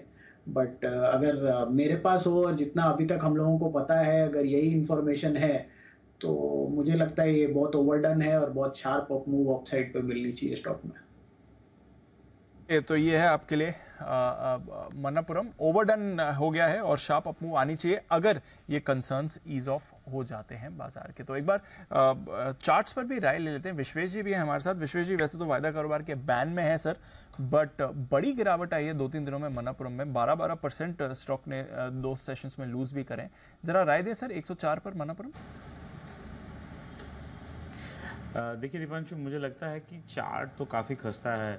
ये वीक का टोटल वॉल्यूम 20 करोड़ शेयर है, मतलब 200 मिलियन का है और अभी स्टॉक नहीं गिर रहा है। आप देखिए स्टॉक 2020 में करेक्ट हुआ था और उसके बाद 75 गया था। फिर 2021 के जो हाई है डबल टॉप वो भी 200 रुपये के आसपास थे और उसके बाद में अगेन जो लोस बने हैं 2022 के वो 84 रुपीज़ के आसपास है। अब देखने वाली बात यह है कि अगर इतने बड़े वॉल्यूम कैंडल के साथ और परसेंटेज परसेंटेज चेंज अगर आप देखेंगे इतना बड़ा है, तो मैं वरुण के साथ सहमति रखता हूँ। ये जो शायद क्लैरिफिकेशन आया है, एंड मैं फंडामेंटल एक्सपर्ट नहीं हूँ, लेकिन मुझे लगता है price is not telling you that, price is telling you there is something difficulty over here. तो अगर कंजर्वेटिव भी स्टैंड ले दीपांशु, तो मुझे लगता है it is heading for 90 rupees, और 90 रुपीज़ जो है वो बहुत स्ट्रांग होगा, और उसके नीचे जाता है तो काफ़ी और लेवल खुल जाएंगे। अब इंटरेस्टिंग चीज़, जब आपने फंडामेंटल पूछा शरद जी से, तो मैंने भी चेक किया, 6.5 के पी पे मिल रहा है, वन टाइम बुक वैल्यू चल रहा है, 106 का बुक वैल्यू है, तो लेकिन उसके सामने सेल्स ग्रोथ कुछ नहीं है। तो मुझे लग रहा है कि there is something which is larger at play over here, और टेक्निकली तो मेरे हिसाब से अभी इसको टच नहीं करना चाहिए। तो जैसा अनिल जी ने कहा, मैं पूरी सहमति रखता हूँ, थोड़ा ऊपर ले लेंगे, लेकिन अगर ये गया तो 90 और उसके नीचे तो और भी जा सकता है। ओके, तो ये है आपके लिए मनापुरम। अगर टूटा तो फिर डबल डिजिट्स आएगा, और उसमें भी 10-12% की गिरावट आपको आती हुई दिख सकती है। तो वीकनेस इस काउंटर पर बन रही है, देखते हैं थ्रू द डे अब आगे जाके कैसी चल रहेगी। बट एक और स्टॉक जिसमें बड़ा ब्रेकडाउन आ रहा है वो है आपके लिए फेडरल बैंक। 8% फेडरल बैंक आपको टूटते हुए दिख रहा है। नंबर्स के बाद भारी भारी गिरावट आपको फेडरल बैंक में इस समय आती हुई दिख रही है। बड़ा कट है इस काउंटर पर। एक बार कुणाल जी, फेडरल बैंक का चार्ट देखें सर। नंबर्स जब आए उसके बाद बड़ा कट आए, क्या करना है फेडरल बैंक में? 8% का कट है इस समय सर। देखिए, बिल्कुल एक अच्छा मोमेंटम बना हुआ था दीपांशु, और उसके बाद आज सेल ऑफ देखने को मिल रहा है। मुझे एक सपोर्ट नजर आता है 125 रुपए के आसपास, वहीं पर 200 डेज मूविंग एवरेज भी इंसिडेंटली है, तो मुझे लगता है कि वही स्तर है जहां पर इसमें सपोर्ट वापस लौटाना चाहिए। 125 के नीचे स्टॉक गया, फिर एक ब्रेकडाउन होगा और फिर उसका आपको बड़ा इंपैक्ट देखने को मिलेगा। तो मेरी राय में 125 के स्टॉप लॉस से फिलहाल इनके पास लॉन्ग्स है, होल्ड करें। तो ये है आपके लिए फेडरल बैंक, जहां पर आपको अगर लॉन्ग्स हैं तो अब होल्ड कर लीजिए, क्योंकि ऑलरेडी एक बड़ी गिरावट आ चुकी है, बट वीकनेस काफ़ी इस काउंटर में बन रही है। पर आइए एक जरिया बाजार का जहां पर आप होल्ड आउट कर रहे हैं वो है आपके auto stocks, specially two wheeler stocks. दमदार प्रदर्शन रहा है, 3 टू व्हीलर कंपनीज के नतीजे अब तक आए, तीनों के नतीजे काफ़ी अच्छे रहे। आइए ज़रा समझते हैं क्या है वजह इतनी अच्छी आउट परफॉर्मेंस की ऑटोज़ में। कुशल है हमारे साथ। कुशल, बताइए। देखिए, यहाँ पर ऑटो स्पेस पर सबसे इंटरेस्टिंग जो इन दोनों कंपनियों के जो नंबर्स आते हुए देखिए, बजाज ऑटो तो हम देख ही चुके हैं कि किस तरह के नंबर्स वहाँ पर आए थे, पर साथ साथ हीरो मोटोकॉर्प और टीवीएस मोटर्स, इन दोनों में क्या खास रहा नतीजों में, वो मैं आपके साथ शेयर करता हूँ। सबसे पहले हीरो मोटोकॉर्प की बात करते हैं। यहाँ पर इनके नतीजे तो दमदार थे ही, साथ ही मैनेजमेंट कॉमेंट्री जो आती हुई दिख रही है वो काफ़ी इंटरेस्टिंग है। ये मान रहे हैं कि आगे आने वाले साल में जो टू व्हीलर इंडस्ट्री है पूरी की पूरी, उसकी आय ग्रोथ 10% से ज़्यादा, यानी कि डबल डिजिट में आती हुई दिख सकती है। तो क्लियर कट इंडिकेशंस ये है कि यहां पर टू व्हीलर इंडस्ट्री एक रिवर्सल साइकिल पर आता हुआ नजर आ रहा है। जिस तरह से पिछले 2 से 3 सालों में आपको लगातार यहां पर अंडर परफॉर्मेंस देखने को मिली है, एक क्लियर कट आउट परफॉर्मेंस अब आती हुई नजर आ सकती है। इनफैक्ट कंपनी के नतीजों में 7 तिमाहियों के बाद सबसे ज्यादा और 13% के ऊपर की जो मार्जिन्स हैं वो कंपनी ने क्लॉक इन किए हैं, ऑपरेटिंग मार्जिन्स, और साथ ही कीमतें में जो बढ़त हुई है उससे एक फ़ायदा मिला है, और लागत खर्च जितनी भी ऑटो कंपनियां हैं उनके लिए कम होती हुई दिखी हैं इस तिमाही में। इनफैक्ट आपको जो नए प्रीमियम प्रोडक्ट्स लॉन्च है FY24 में, इनकी बड़ी पाइपलाइन है लॉन्चेस की, और इसकी दम पर ही ये मान रहे हैं कि जो इनका मार्केट शेयर एग्जिस्टिंग है उसमें और फर्दर गेन्स होते हुए नजर आएंगे। इनफैक्ट साथ साथ विडा जो इनका इलेक्ट्रिक स्कूटर है उसकी कीमतें भी इन्होंने रिवाइज की थी, जिससे ये और ज़्यादा ग्राहकों के लिए अफोर्डेबल बन सके। तो इलेक्ट्रिक टू व्हीलर से भी इनकी जो ऑफरिंग है वहाँ पर आपको एक तो एक्सपेंशन देखने को मिलेगा, और साथ ही वॉल्यूम ग्रोथ प्राइस रिविजन के बाद और फर्दर इंक्रीज हो सकता है। तो ये इंटायर हीरो मोटोकॉर्प के बारे में। अब बात करते हैं टीवीएस मोटर्स की। रिकॉर्ड स्तर पर अब इनकी एबिटा मार्जिन पहुंचती हुई दिख रही है, साथ ही पिछली 7 तिमाहियों में 10% से ज़्यादा की जो मार्जिन्स हैं इनकी जारी है, यानी कि कंसिस्टेंट मार्जिन्स लेवल पर टीवीएस मोटर की परफॉर्मेंस आई है। इनफैक्ट इसी साल यानी कि FY24 में ही ईवी एक्सपोर्ट्स पर अब इनका फोकस है, यानी कि जो इनकी iQube ऑफरिंग है वहाँ पर अब ये एक्सपोर्ट मार्केट पर फोकस करने वाले हैं, और जिसका इनको बड़ा फायदा मिलेगा। क्यों? क्योंकि यूरोपियन मार्केट्स में ऑलरेडी SCMG और साथ ही नॉर्टन मोटरसाइकिल्स में इनकी इन्वेस्टमेंट्स हुई है। तो यूरोपियन मार्केट्स भी काफ़ी स्टैब्लिश्ड है। बड़ी ऑर्डर बुक 30,000 यूनिट्स के iQube की अभी भी पेंडिंग है, और आगे के लिए ये मान रहे हैं कि यहाँ पर और अच्छी ग्रोथ देखने को मिल सकती है। तो काफ़ी सारे ट्रिगर्स दोनों ही कंपनियों के लिए आगे के हिसाब से बनते हुए नजर आ रहे हैं। तो एक्सपेक्टेशंस यही है कि अभी जो नंबर्स आए हैं अब ये डिक्लाइन तो नहीं नजर आ रहा है, आगे चलकर स्टेबिलिटी या फिर और फर्दर ग्रोथ ट्रिगर्स आपको टू व्हीलर इंडस्ट्री के लिए बनते हुए दिख सकते हैं। ओके, तो बड़े ट्रिगर्स बन रहे हैं टू व्हीलर इंडस्ट्रीज के लिए, और आप देख भी रहे हैं टीवीएस मोटर्स और हीरो मोटोकॉर्प दोनों पर बढ़िया एक्शन है। आज तो अनिल जी की राय भी थी और शरद जी भी पूरी तरह से इसके समर्थन में थे कि यहाँ पर अच्छा एक्शन बन रहा है। आइए सुमित जी के पास चलते हैं और लेते हैं उनकी एक कॉल, सुमित का super hit.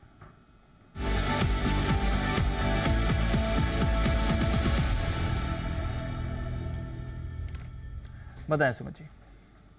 Deepanshu, markets days लो पे है, सेल कॉल ही मेरे रडार पे आया है। मेटल सेक्टर के अंदर आज सुबह से थोड़ा प्रॉफिट बुकिंग देखने को मिल रहा है। तो जो स्टॉक अभी मेरे रडार पे आया है उसका अभी फ्यूचर्स में भाव चल रहा है 437 रुपीज 20 पैसा, 437 रुपया। स्टॉक का नाम है हिंडाल्को। हिंडाल्को के अंदर सेलिंग प्रेशर है।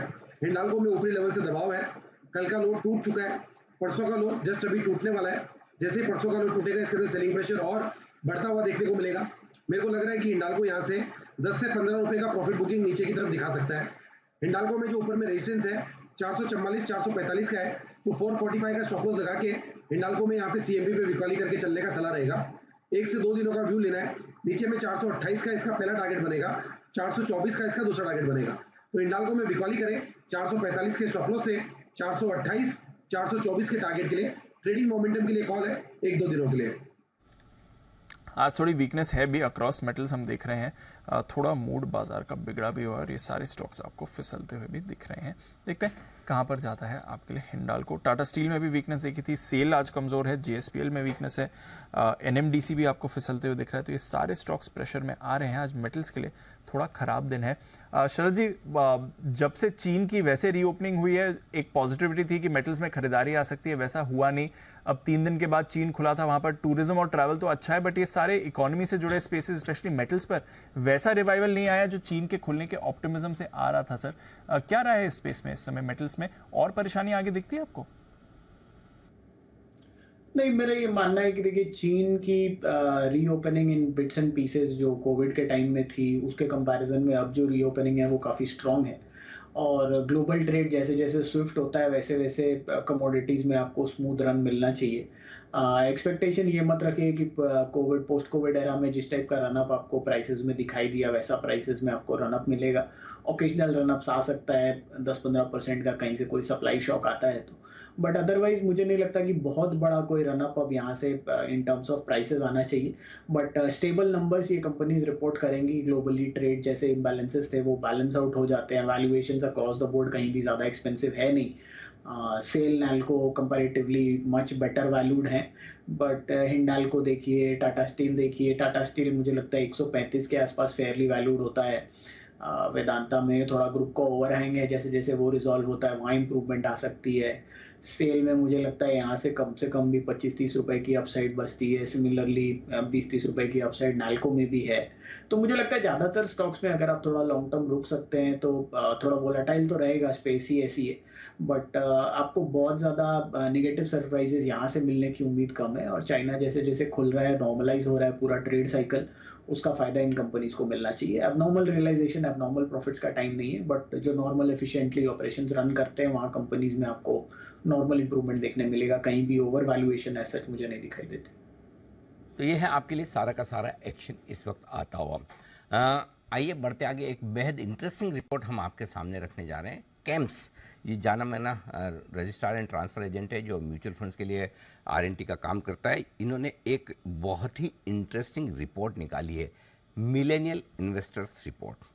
अब ये रिपोर्ट क्या है, ज़रा पहले इसके कुछ अंश सुनिए, समझिए।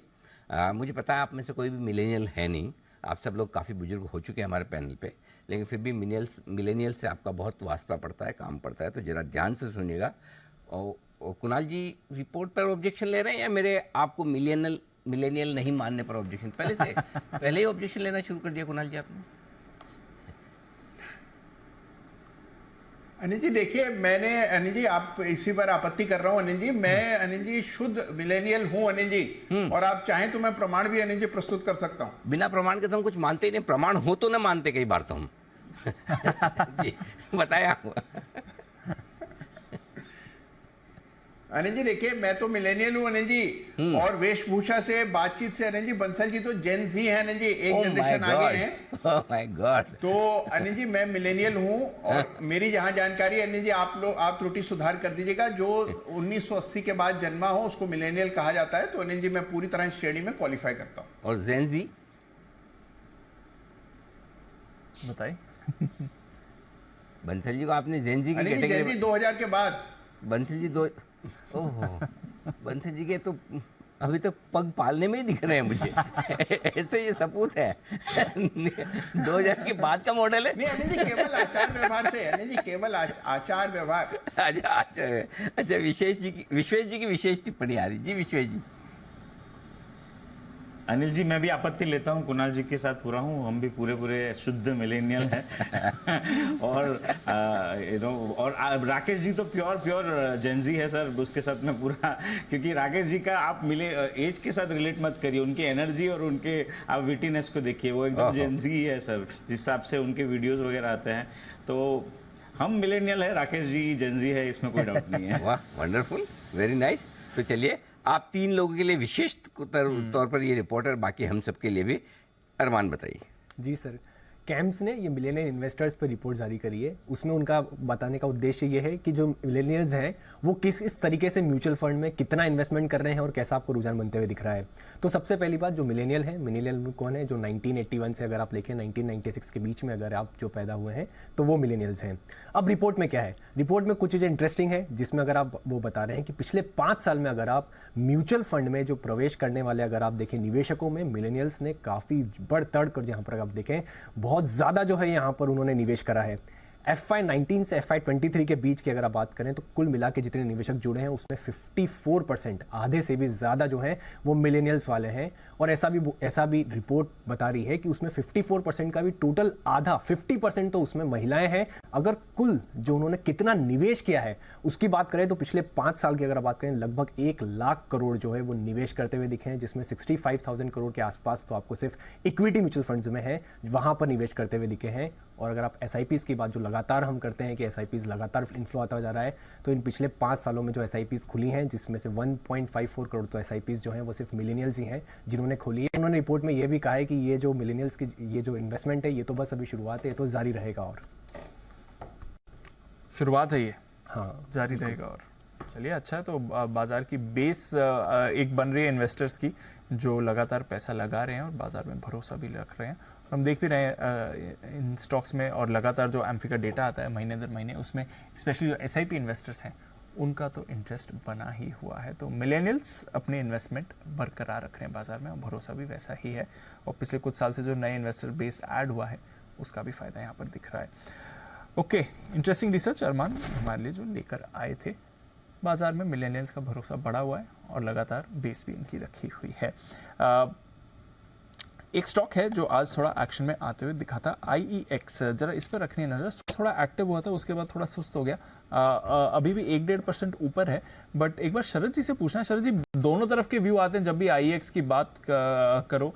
बात पहले चल रही थी समर बढ़ रही है, डिमांड बढ़ेगी, एक्सचेंजेस पर ट्रेड भी बढ़ेंगे पावर के डिमांड की वजह से, और यहाँ पर एक्शन अच्छा आ सकता है। स्टॉक में वैसी मूव नहीं आई, एक बाउंस बैक जरूर 140 से 160 का आया था, बट वैसा बड़ा मूव नहीं आया। क्या राय रखते हैं सर IEX पर इन लेवल्स पे 160 के पास इस समय? देखिए IEX को हम एक मल्टीबैगर आइडिया की तरह बेस कर रहे हैं। हमें लगता है जैसे जैसे गैस का जो एक्सचेंज है वो भी ये चालू कर रहे हैं, रिन्यूएबल एनर्जी सर्टिफिकेट्स के लिए ऑलरेडी हम सुन रहे हैं कि काफ़ी जोर है, कार्बन क्रेडिट्स के लिए भी काफ़ी प्रेशर है। ज़्यादातर मैन्युफैक्चरिंग कंपनीज के लिए टाटा स्टील जैसी कंपनीज भी बोल रही हैं कि कार्बन क्रेडिट्स की ट्रेडिंग को अग्रेसिवली बढ़ाइए, जिसमें एक्सचेंज पे ऑलरेडी काफ़ी एडवांस स्टेज पे हैं काम के। तो मुझे लगता है जैसे जैसे ये नीतियाँ आती हैं, नए प्रोडक्ट्स काफ़ी ल्यूक्रेटिव हो सकते हैं। और जहाँ तक इलेक्ट्रिक वॉल्यूम्स की बात है, हमारे देश में जो टोटल इलेक्ट्रिसिटी वॉल्यूम अभी ट्रेड होता है वो 3-4% ही है। और पिछले 1-1.5 साल में नए कंपटीशन आने की वजह से ओकेजनली इनके नंबर्स में थोड़ी उथल पुथल भी दिखाई दी, तो थोड़ा अनसर्टेनिटी आ गई।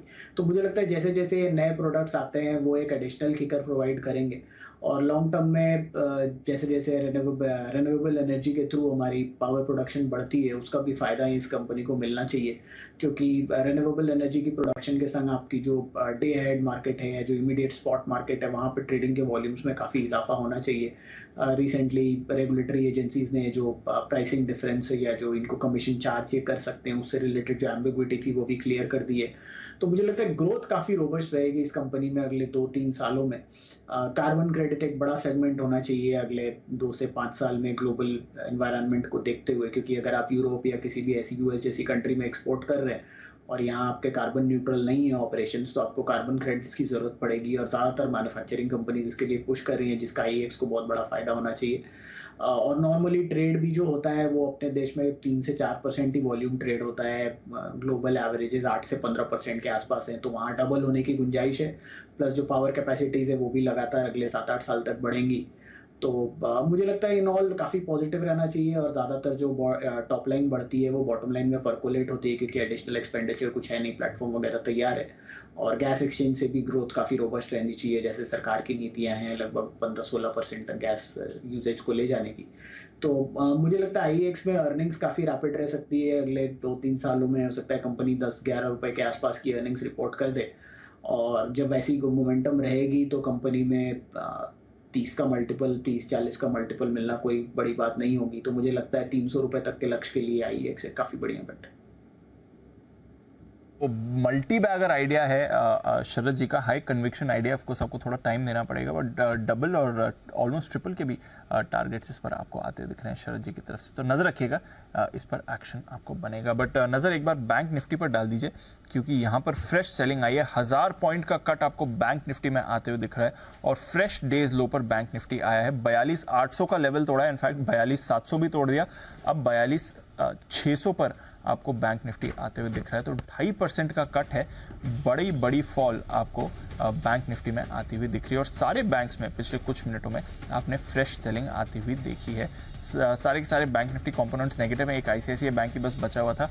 फेडरल बैंक 8% नीचे, HDFC बैंक 6% नीचे, इंडसइंड 6% नीचे, PNB भी 2% आज फिसला हुआ है, बैंक ऑफ बड़ौदा 1%, SBI पर भी आपको प्रेशर आ रहा है। तो अक्रॉस बैंकिंग बड़ी गिरावट आ रही है। ऑफकोर्स पॉइंट वाइज कंट्रीब्यूशन देखेंगे तो सबसे ज़्यादा आपको HDFC बैंक का ही दिख रहा है, उसके बाद इंडसइंड बैंक का भी योगदान काफ़ी गिरते हुए दिख रहा है। बड़ा कट आया है इस समय बाजार में और 42,600 तक बैंक निफ्टी फॉल गिरते हुए दिख रहा है। तो 2.5% का कट है और इसकी वजह से देखिए निफ्टी पर भी अब प्रेशर बन रहा है। 18,050 पर अब निफ्टी आते हुए दिख रहा है। तो एक्सट्रीम प्रेशर वाली सिचुएशन बन रही है बैंक्स की तरफ से जो सेलिंग आई है।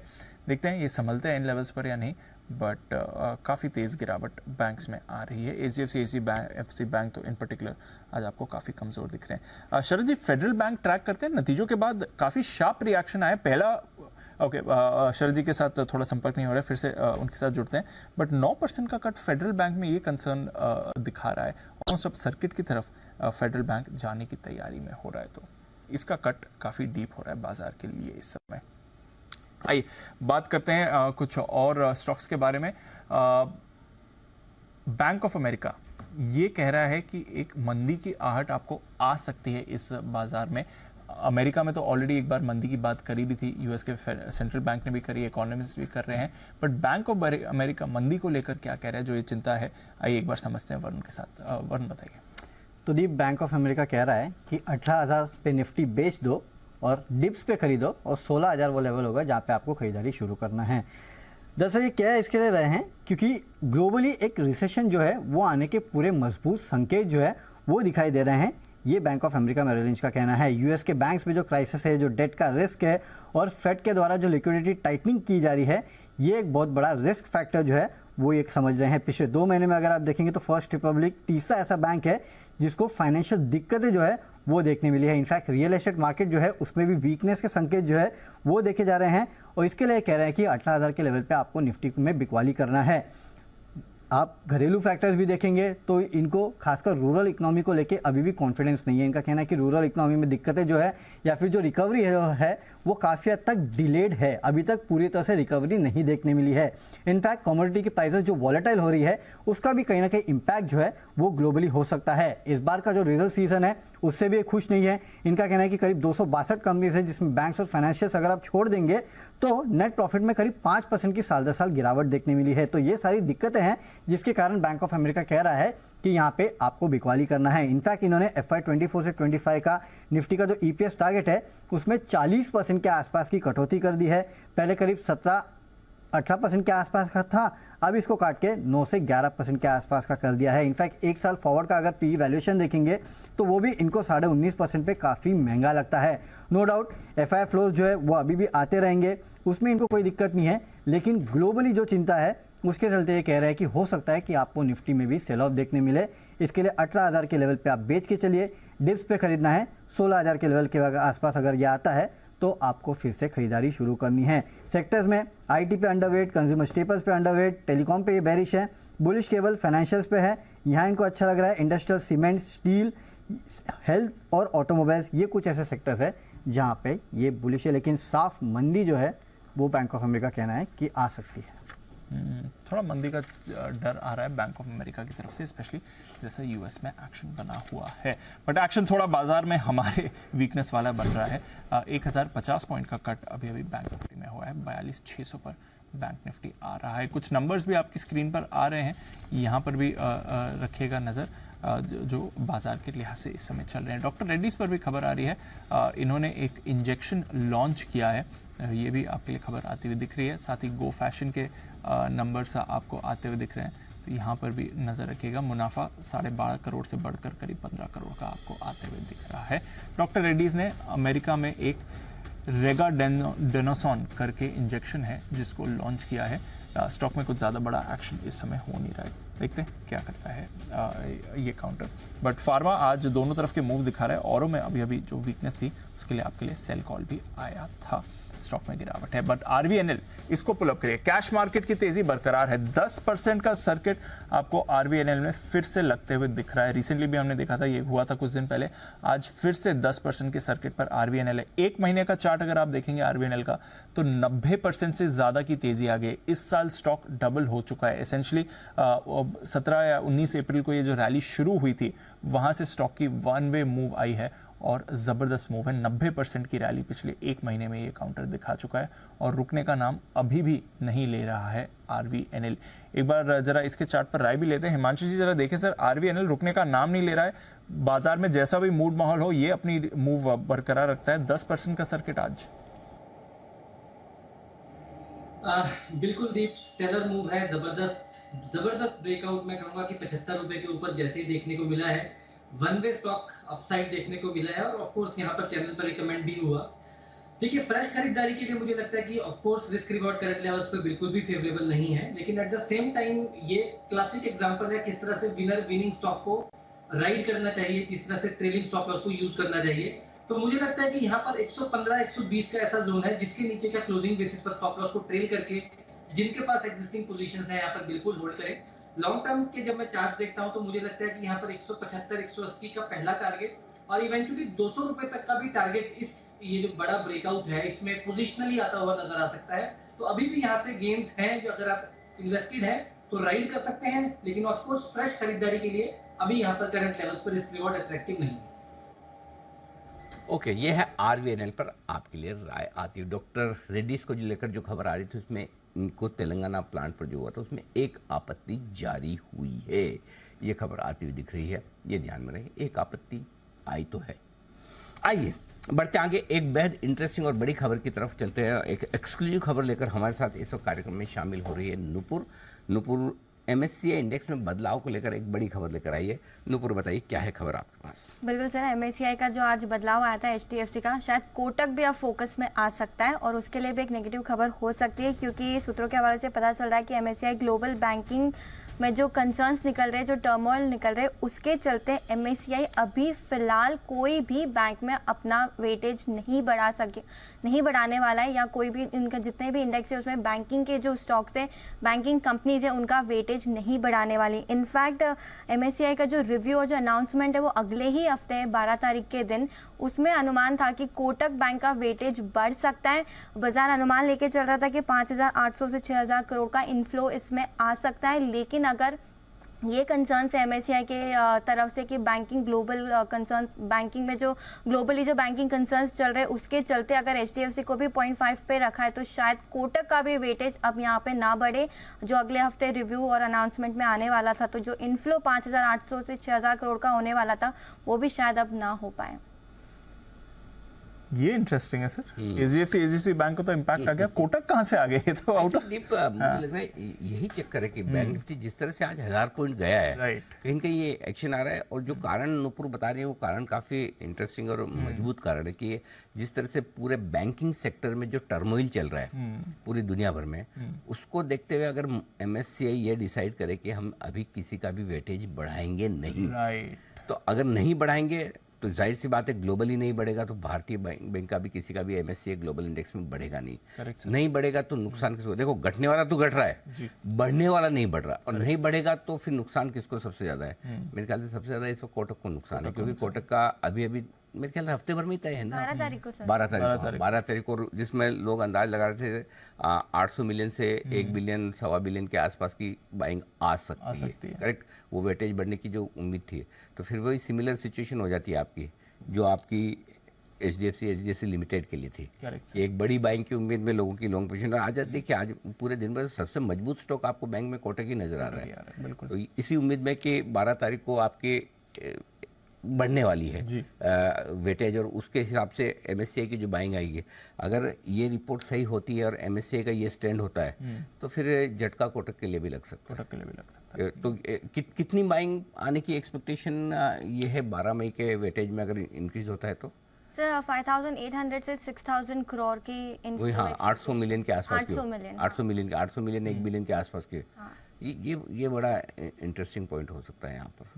आई थिंक इस पर फोकस करना बहुत जरूरी। तो ये मेरे ख्याल से जो आज दीप आप जो सेलिंग भी देख रहे हैं स्क्रीन पे, वो selling purely delivery based selling नजर आ रही है। कहीं कहीं सेलिंग जो है वो डिलीवरीज की है, कोई बड़ा बेच रहा है, हाँ, बड़ी बिक वाली, फंड की जो ये ट्रेडर्स वाली बिक वाली, ट्रेडर्स वाली नहीं, ये फंड वाली बिक वाली। आई थिंक वो साफ नजर आ रहा है। जरा एक बार कोटक के चार्ट्स पर भी नजर आ रहे हैं। कुणाल जी, इस खबर के दम पर देखिए चार्ट्स कैसे है, और अगर कमजोर हो गए हैं तो भी बताइए, और नहीं हुए हैं तो ये बताइए कि कहाँ से कमजोर होंगे, किस लेवल के नीचे से? अनिल जी, देखिए, एक साफ चार्ट पर कंजेशन है जो कि 1960 से लेकर 1980 के बीच में है, और ये स्टॉक के लिए एक बहुत ट्रेडिशनल रेजिस्टेंस है। पहले भी हमने देखा है 3-4 बार इन्हीं लेवल से टकराकर बड़ा करेक्शन आया है। तो यहाँ पर अगर इस तरह की कोई खबर आएगी तो डेफिनेटली आपको इसमें कुछ प्रेशर देखने को मिलेगा। जो बड़ा सपोर्ट है चार्ट पर वो 1920 के नीचे वो सपोर्ट है। तो 1920 से लेकर 1900 के बीच में बड़ा सपोर्ट है। ये लेवल अगर टूट जाते हैं तो इसमें फिर आपको एक अच्छा सेल ऑफ देखने को मिलेगा। तो मेरी राय में इन स्तरों पर प्रॉफिट बुक कर लेने में हर्ज नहीं है, क्योंकि रेजिस्टेंस के हम करीब हैं, और 1920 का अगर स्तर टूटता है तो और इसमें गिरावट देखने को मिल सकती है। 1920 के नीचे होगा खराब, और आज का लो भी 1919 ही है। तो यानी कि जो कुणाल जी बोल रहे हैं, आज के लोस पर नजर रखें। अगर 1920-1919 आज इसके नीचे जाए तो फिर आपको ध्यान रखना है। चलिए आइए, बिगुल्स की लंबी लिस्ट है, और पहला बिगुल है अब विश्वेश जी के लिए। विश्वेश का विशेष।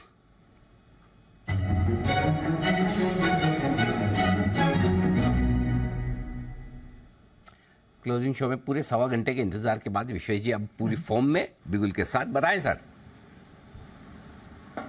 अनिल जी, एक्चुअली 12:30 के शो में मैंने जो व्यू दिया था आशीष को, वही मैं पहले, और मैं वेट कर रहा था कि आप कुछ पूछे तो बताऊं, लेकिन मौका ही नहीं मिला। तो अनिल जी देखिए, मुझे ऐसा लगता है, और ये मैंने जो 12:30 के शो था उसमें भी यही कहा था, हमारे मार्केट ने रिएक्ट नहीं किया ग्लोबल मार्केट को, और बैंक निफ्टी और निफ्टी दोनों में ये जो मार्च के लोस से रैली है वो some sort of impulsive move है, आप ऐसा कह सकते हो, इनिशिएटिव मूव है।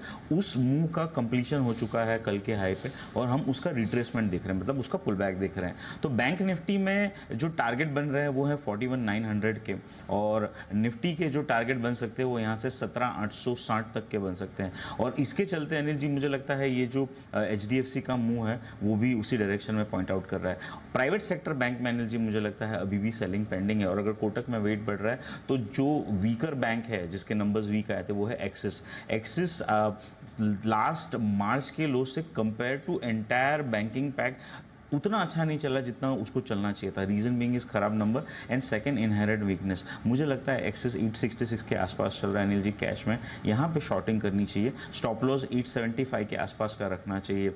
मुझे लगता है 3 से 4 अगर दिन दिए जाए तो axis bank 840 and 828 on the lower side can come. And private sector bank में अगर कोटक संभालेगा तो मुझे लगता है एक्सिस और ICICI में पुल बैक आ सकता है अनिल जी।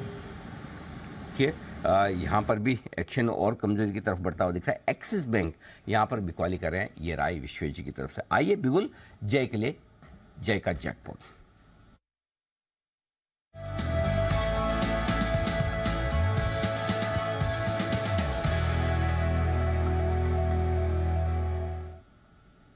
बताएं जय।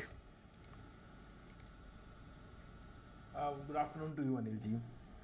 अनिल जी, मार्केट में मुझे ऐसा लग रहा है कि नाउ गोइंग फॉरवर्ड 43,500 रैदर निकालना थोड़ा डिफिकल्ट हो जाएगा, तो आपको 42,500 का पुट ऑप्शन खरीदना है। 210 के आसपास अनिल जी अभी ये ट्रेड कर रहा है, तो इसको खरीदे आप 210 पर 42,500 के स्ट्राइक का पुट ऑप्शन। एंड नीचे जय कौन सा 42,500 थोड़ा सा दूर जय 42,500 वाला पुट ऑप्शन 42,500। हाँ वो चक्कर आ गया हमको। बिल्कुल बिल्कुल। हाँ 42,500 इतने दिनों से 43 जा रहे हैं तो आदत पड़ जाती है, मेरी भी होती है कई बार। सो 42,500। हाँ मैं 43,500 इतना सस्ता मिल रहा है, लोग बाग घर बार बेचकर सब यही लेते हैं। 42,000 ओके 42,500 का पुट लेना जी। नहीं 42,500 का 210 के आसपास अनिल जी ये ट्रेड कर रहा है, इसको खरीदना है। स्टॉप लॉस थोड़ा अनिल जी मैं दूर दूंगा। रीजन बिन की आज अच्छी एक्स में मूवमेंट आप देखेंगे तो देखने मिल रही है। इनफैक्ट ये पुट ऑप्शन तो ज़बरदस्त आज चला है, तो यहाँ पे आपका अनिल जी जो स्टॉप लॉस होगा दैट वुड बी एट 78 पे स्टॉप लॉस लगाना है इसका। एंड टारगेट्स अनिल जी इसके निकल कर आ रहे हैं 372 फर्स्ट टारगेट रहेगा, 500 का सेकेंड टारगेट रहेगा। मेरे टारगेट्स अनिल जी जो विश्वेश से एकदम मैच ही हो रहे, करीबी है, बिकॉज मोरलेस हम सिमिलर थिंग्स देखते भी है काफ़ी। 41,800 850 के जो लेवल्स है बैंक निफ्टी फ्यूचर्स में मैं एक्सपेक्ट कर रहा हूँ। एंड अगर वो हो जाता है अनिल जी तो इसका वैल्यू ही लगभग आप समझिए 500-700 रुपये ईजिली होना चाहिए। सो बैंक निफ्टी का पुट ऑप्शन अनिल जी खरीदने की सलाह है। अगर बाउंस आ भी जाता है, अगर ओवरसोल्ड है तो भी अनिल जी मैं कहूँगा कि पुट साइड पर ही अब थोड़े समय तक रहना चाहिए, unless 43,500 levels are taken off. तो ये है आपके लिए 42,500 का पुट खरीदने की राय। जय की तरफ जी भी कह रहे थे बैंक्स में कमजोरी दिख रही है, 1000 पॉइंट से ज्यादा का कट है ही बैंक निफ्टी पर। आइए सुमित जी के पास चलते हैं, सुमित का सुपर हिट।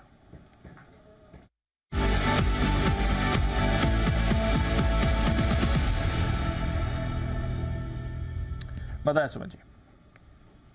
जो सेल कॉल है मेरे पास, जो स्टॉक अभी मेरे रडार पे आया है उसका अभी फ्यूचर्स में भाव चल रहा है 170 रुपया, 170 रुपीज। स्टॉक का नाम है PFC। PFC के अंदर सेलिंग प्रेशर है, सुबह से दबाव देखने को मिल रहा है। इनफैक्ट PFC REC दोनों के अंदर दबाव देखने को मिल रहा है। PFC के अंदर मेरे को लग रहा है कि अब यहाँ से सेलिंग प्रेशर और बढ़ता हुआ देखने को मिलेगा। PFC में पिछले 3 दिनों के लो ब्रेक हो रहे हैं, मेरे को लग रहा है कि स्टॉक यहाँ से 5-7 रुपए का गिरावट दिखाने को तैयार है। स्टॉक का ऊपर में जो रेजिस्टेंस है 174 रुपए, 175 रुपए के पास है, तो 175 का स्टॉप लॉस लगा के PFC में बिकवाली करके चलने का सलाह रहेगा। नीचे में जो टारगेट देखने को मिल सकते हैं 165 का इसका पहला टारगेट बनेगा। 165 का लेवल अगर टूटा तो रैली थोड़ी सी और एक्सटेंड होगी और 162 रुपए तक के लेवल PFC में 2-3 दिनों के अंदर देखने को मिल सकते हैं। जिस तरह से मार्केट्स के अंदर सेलिंग प्रेशर है, ये जो स्टॉक्स जिन्होंने मजबूती दिखाई थी पिछले कुछ दिनों में, उनमें अब दबाव देखने को मिलना चाहिए। तो PFC में बिकवाली करें, 175 का स्टॉप लॉस, 165 और 162 के टारगेट्स करें। PFC इसमें करनी है बिकवाली। ये काउंटर भी आपको प्रेशर दिखा सकता है। प्रेशर अक्रॉस मार्केट है और ज़्यादातर सेल कॉल्स ही आ रही हैं, बट बाजार पर इंपॉर्टेंट लेवल्स क्या हैं आइए ये भी एक बार जान लेते हैं अनिल जी की फाइनल मार्केट स्ट्रैटेजी।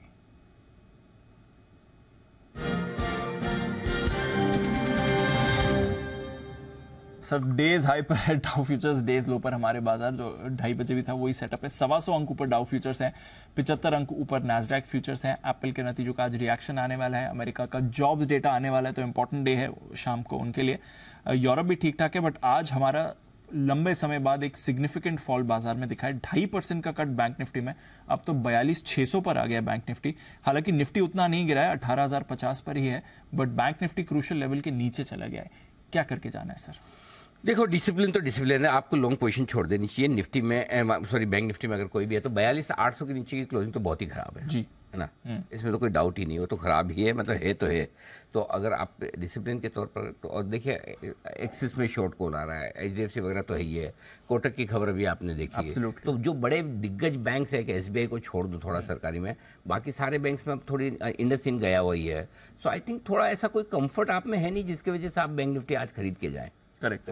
अब ये जरूर हो सकता है 1000 पॉइंट घटाए तेजी का मार्केट, आप मंडे को आप ये कह सकते हैं अरे ये तो ऊपर से खुल गया, वो रिस्क है, बट क्या वर्थ टेकिंग है? एग्जैक्टली मतलब तो मेरे ख्याल से इतने रिस्क का कोई ऐसा लेने की जरूरत नहीं है। ठीक है, डाउ फ्यूचर्स आपको मजबूत करा, हो सकता है 4 दिन गिरने के बाद अमेरिका बढ़ भी जाए, पॉसिबल है। तो हाई रिस्क ट्रेड अगर किसी को करना है तो ही खरीदे, तब आपको 42,600 के आसपास अगर आप खरीद रहे हैं तो 42,400 या 42,500 का पुट ऑप्शन लेकर हेज जरूर कर ले तो ही खरीदे, या फिर बेहतर है कॉल ऑप्शन के जरिए खरीदे तो ज़्यादा ठीक है ना। रहा सवाल निफ्टी का, निफ्टी अभी भी खराब नहीं है, 18,000 मेंटेन कर रहा है, उसके ऊपर ही बंद हो रहा है, 18,065 के आसपास इसके ऊपर बंद होगा, कल के लोज को आप होल्ड कर रहे हैं, तो निफ्टी में तो कोई खराबी नहीं है। एज अ सेफ्टी आपको ऑप्शन लेना है कि हेजिंग के लिहाज से तो 17,900 का पुट ऑप्शन खरीद कर आप हेज कर सकते हैं। ठीक है, ये आपके लिए राय है। फ्रेश पोजीशन तेजी की बनाने की राय नहीं है, मंदी की भी बनाने की राय नहीं इन लेवल्स पे। मंडे ही फ्रेश पोजीशन आप बनाएं। अभी जो पोजीशन है उसको या तो आप मिनिमम करने की कोशिश करें, या फिर आप ये सोचें कि भाई मैं अपनी रिस्क मैनेजमेंट कैसे कर सकता हूँ। अगर मंडे को गैप से ऊपर या नीचे खुले तो आपका रिस्क मैनेजमेंट परफेक्ट होना चाहिए। वही बात है। ठीक है सर, ओके, तो ये है आपके लिए डेज लो पर बाजार और अनिल जी की स्ट्रैटेजी। हाई रिस्क ट्रेडर हैं तो ही फिर आप लॉन्ग पोजीशन बना कर जाएं और फिर उसे होल्ड भी करें, क्योंकि 2 दिन का वीकेंड भी है और देखते हैं क्या कुछ बदल सकता है। आइए, वीकेंड है और सरप्राइजिंगली संडे को नंबर्स आने वाले हैं। यूजुअली हम देखते हैं सैटरडे को कुछ नंबर्स आते हैं, बट इस बार कोल इंडिया के नंबर संडे को आने वाले हैं। एक्सपेक्टेशन आइए समझते हैं आशीष के साथ। आशीष बताइए। बिल्कुल दीपांशु, नतीजे अच्छे आ रहे हैं और काफ़ी क्वार्टर्स से हम देख रहे हैं कि यहाँ पर लगातार जो कोल इंडिया की तरफ से नंबर्स आ रहे हैं, इसमें ग्रोथ आपको अच्छी देखने को मिल रही है। अब देखिए FSA यहाँ पर तो कोई कीमतों में बदलाव नहीं है, तो रियलाइजेशन बिल्कुल फ्लैट ही देखने को मिलेगी, लेकिन ई ऑक्शन जहाँ पर काफ़ी फोकस है पूरे मार्केट का, यहाँ पर अगर आप देखें तो लगातार ग्रोथ है। और इस बार भी माना जा रहा है कि जो ई ऑक्शन रियलाइजेशंस हैं इनमें पिछले साल के मुकाबले आपको 107% की ग्रोथ देखने को मिल सकती है। यानी जो रियलाइजेशन पिछले साल करीब 2,434 के आसपास थे, अब वो 5,037 हो जाएंगे। बढ़िया ग्रोथ यहाँ पर देखने को मिलेगी। मुनाफे की बात की जाए तो 21% की ग्रोथ है। मार्जिन्स में ठीक ठाक एक्सपांशन, 28% से बढ़कर करीब 29.5% हो जाएंगे। कामकाजी मुनाफे में 10% की ग्रोथ नजर आएगी। और जो टोटल इनकम है यहाँ पर भी अगर आप देखें तो 10% का इजाफा है। लेकिन काफ़ी लंबे समय से एक चर्चा हो रही है कि कीमतें बढ़ेंगी, लेकिन हो नहीं पा रहा है। इसके ऊपर कुछ भी मैनेजमेंट की तरफ से कॉमेंट्री आती है तो बड़ा पॉजिटिव होगा। रिजल्ट अच्छे आने हैं। हाँ, चलिए कोल इंडिया देखते हैं कैसी परफॉर्मेंस आती है और आगे का आउटलुक कंपनी की तरफ से कैसा आता है। स्टॉक फिलहाल एकदम फ्लैट क्लोजिंग की तरफ जाते हुए दिख रहा है। आशीष, आई थिंक UPL इसके भी नंबर्स आने वाले हैं और रिसेंटली स्टॉक काफ़ी चर्चा में भी रहा है। फर्टिलाइजर केमिकल स्टॉक्स 2-3 दिनों से थोड़े बजिंग भी थे, बट आज तो डेज लो पर बंद होने की तैयारी में है। एक बार UPL पर भी नजर डालते हैं और बताइए कैसे रहेंगे इसके नतीजे। दीपांशु, यहाँ पर भी अगर आप देखें तो नतीजे ठीक ठाक हैं, कुछ भी बड़े फायरवर्क्स आपको देखने को नहीं मिल रहे। अगर आप ओवरऑल रेवेन्यू की बात करें तो 6% की ग्रोथ यहाँ पर नजर आएगी। अच्छा, इनका एबिटा ऐसा हो गया तो इसमें काफ़ी ज़्यादा एडजस्टमेंट होते हैं, क्योंकि करीब 212 करोड़ का जो है पिछले साल फॉरेक्स लॉस था। अगर आप इसको एडजस्ट करके देखें तो इस बार का जो एबिटा यहाँ पर आपको आय में 6% की ग्रोथ है, एबिटा में 7.5% की ग्रोथ नजर आएगी। मार्जिन्स में कुछ बड़ा बदलाव नहीं है, 22.5% थे, इस बार 23% के आसपास का जो बाजार है वो एस्टिमेट लगाकर चल रहा है। और मुनाफे की भी बात की जाए तो यहाँ पर भी आपको करीब 12% की ग्रोथ देखने को मिल सकती है। ओवरऑल अगर आप देखें तो काफ़ी म्यूटेड साइड पर है, ना ज़्यादा कमज़ोर है ना ज़्यादा अच्छे हैं, स्टेबल सेट ऑफ नंबर्स आ सकते हैं। चलिए, स्टेबल सेट ऑफ नंबर्स आ सकते हैं। एक बार UPL की चार्ट पर वागले साहब की राय भी लेना चाहूँगा। वागले साहब देखें सर, UPL आज वैसे कमज़ोर है, 2.5% नीचे बंद हो रहा है, क्या करना है इस काउंटर में सर? दीपांशु एक सपोर्ट लेवल के आसपास है 700-705 का। अगर वो ब्रेक होता है फिर इसमें एक बड़ा मल्टीपल ब्रेकडाउन हो जाएगा, फिर 680-660 तक जाएगा। यहाँ पर तो आपको बेचना नहीं है क्योंकि यहाँ से बाउंस बैक भी स्ट्रांग हो सकता है। बेचना है तो 725-730 बाउंस बैक आता है तो ही बेचना है, या तो फिर 700 ब्रेक होने के बाद फिर बेचे, फिर 660 तक की बात करेंगे। ओके तो ये है आपके लिए यूपीएल, जहां पर आप कमजोरी देख रहे हैं, डेज लो पर बंद होने की तैयारी में है। आई थिंक 2-3 दिन पहले सुमित जी की सेल कॉल भी आई थी और उसके टारगेट्स के काफ़ी नीचे आ गया काउंटर, तो टारगेट हिट भी हो गए सुमित जी के इस स्टॉक पर। क्लोजिंग की तरफ बढ़ते हैं और डेज लो पर आप क्लोजिंग के लिए तैयार हो रहे हैं। पूरा हफ्ता काफ़ी स्ट्रांग रहा भारतीय बाजार, ग्लोबल मार्केट्स को अच्छी तरह से आउट परफॉर्म करा, बढ़िया खरीदारी रही। बट आज एचडीएफसी बैंक और एचडीएफसी के बाद के लिए एमएससीआई की खबर आई, उसके बाद अभी कोटक की बात चल रही थी और बाकी बैंक्स में भी भारी बिकवाली से आप देख रहे हैं मूड बिगड़ कर खराब हो रहा है। इससे पहले कि हम क्लोजिंग में जाएं, आई थिंक जय का एक जैकपॉट हो गया है। क्विकली बताएं जय, क्या है आपका जैकपॉट कौन? बिल्कुल दीप बिकवाली की सलाह है मेरी। बेचना है आरबीएल बैंक। यहाँ पे अगर आप देखेंगे तो क्लियर कट एक ब्रेकडाउन है दीप, एंड यहाँ पे इसका फ्यूचर्स बेचना है आपको 153.50 के स्टॉप लॉस के साथ। अभी 149.50 पर है। टारगेट्स जो दीप नीचे निकल कर आ रहे हैं इसके, that is 143 and second target will be 140। So 143 and 140 ये दो टारगेट्स के लिए बेचिए RBL bank futures. RBL bank के फ्यूचर्स पर बिकवाली की राय आ रही है जय की तरफ से। थोड़ी देर पहले वागले साहब ने भी यहाँ पर सेल कॉल ही दिया था 140 तक के टारगेट के लिए, यहाँ पर करें बिकवाली। आरबीएल बैंक तो कमजोर था ही, बट सबसे ज्यादा कमजोरी आपको एचडीएफसी बैंक ने दिखाई है। साथ ही इंडसइंड बैंक, टॉप 3 लूजर्स यही थे। यूपीएल नतीजों से पहले ये भी 2.5% नीचे। हिंडाल्को, टाटा स्टील सुबह से कमजोर थे। इन्फोसिस में भी आज वीकनेस आपने देखी है। एचसीएल टेक भी गिरा है। टाटा मोटर्स सुबह पॉजिटिव था, बाद में नेगेटिव हो गया। एसबीआई भी पॉजिटिव से नेगेटिव टेरिटरी में क्लोज हो रहा है। एचयूएल और रिलायंस पे भी आपको वीकनेस दिखी है। एंड में ब्रेथ थोड़ी खराब जरूर हुई, बट ऑटोज ने अच्छे होल्ड आउट किया है, आज अच्छी स्ट्रेंथ दिखाई है। मारुति और हीरो मोटोकॉर्प दोनों में अच्छी खरीदारी थी। आयशर मोटर्स भी पॉजिटिव टेरिटरी में क्लोज हो रहा है। बजाज ऑटो फ्लैट क्लोज होते दिख रहा है। टॉप गेनर टाइटन 2.5% ऊपर। अल्ट्राटेक में अच्छा मूव था। आईटीसी, एलएनटी, आईसीआईसीआई बैंक मात्र एक बैंक बड़े बैंक्स में से जिसने होल्ड आउट करा है, और टीसीएस, इन कुछ दिग्गज स्टॉक्स ने बाजार को सहारा देने की कोशिश जरूर की थी। वायदा कारोबार की तरफ आई है और पूरे हफ्ते पिटाई के बाद मनोपुरम आज फिर से टॉप लूजर है। 11.5% का कट वायदा कारोबार के बैन में ऑलरेडी है। नतीजों के बाद फेडरल बैंक काफी टूटा है, 9% नीचे। बीएचईएल आज सुबह से ही 6% का कट दिखा रहा है, 6% नीचे ही बंद हो रहा है ये काउंटर। डाबर कल के कमजोर नतीजों के बाद आज भी फर्दर सेलिंग आई है इसमें।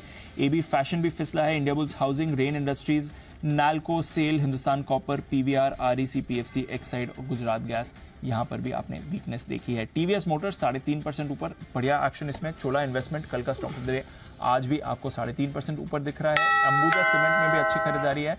हैवेल्स, मेट्रोपोलिस, सीमेंट्स और आईईएक्स, यहां पर भी पॉजिटिव एक्शन है।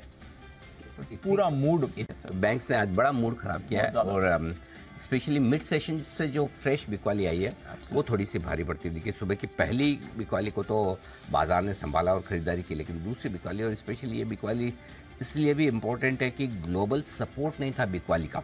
ग्लोबल सपोर्ट खरीदारी की तरफ थोड़ा बनता हुआ दिख रहा था, लेकिन 4 दिनों तक अमेरिकी बाजारों को आउट परफॉर्म करने के बाद भारतीय बाजार आज एचडीएफसी और एचडीएफसी बैंक की तेज गिरावट के चलते खराब बंद होते दिखे। 1000 पॉइंट का कट आपको निफ्टी बैंक में नजर आएगा और लगभग 200 अंक नीचे फिसलता हुआ निफ्टी आखिरी मिनटों में। आइए बता दें बाजार बंद होने के बाद के एक्शन पर आपको क्या रहेगा आज फोकस, क्योंकि आज है शुक्रवार और हफ्ते के आखिरी दिन आपको कमोडिटी बाजार का एक स्पेशल शो देखने को मिलता है। आज सोने की कीमतों में रिकॉर्ड तेजी से इसकी मांग पर जो असर पड़ा है उस पर होगा हमारा विशेष शो। वर्ल्ड गोल्ड काउंसिल की ताज़ा रिपोर्ट ये बता रही है कि जनवरी से मार्च के बीच दुनिया में सोने की मांग 13% घटी है। आगे भी घटेगी क्या? कीमतों पर क्या होगा असर? देखिए विशेष शो रिकॉर्ड दाम घटी मांग, शाम 6:30 बजे। डायबिटीज से हार्ट की बीमारी के खतरे बढ़ जाते हैं, ये तो आप सभी जानते हैं, लेकिन एक बड़ी चौंकाने वाली स्टडी सामने आई जिसमें एक आया कि पुरुषों की तुलना में डायबिटिक महिलाओं में हार्ट डिजीज के खतरे की आशंका 12% ज़्यादा होती है। जी हाँ, स्टडी में इसके लिए मोटापे और इलाज में असमानता को बड़ी वजह बताया गया है। आज शाम 6 बजे इसी पर होगी चर्चा कि डायबिटिक महिलाओं को हार्ट की बीमारी के बीच में क्या कनेक्शन है और इससे बचने के लिए क्या करना चाहिए। हमारा साथ देंगी doctor Richa Chaturvedi, Indraprastha Apollo hospital से होंगी वो हमारे साथ। डॉक्टर अनुपम गोयल जी होंगी, डायरेक्टर मैक्स हॉस्पिटल से, और डॉक्टर स्वाति माहेश्वरी जो कि जानी मानी सीनियर फिजिशियन है। इन तीनों से करेंगे मुलाकात महिलाओं में डायबिटीज़, बढ़ा रहा हार्ट डिजीज़।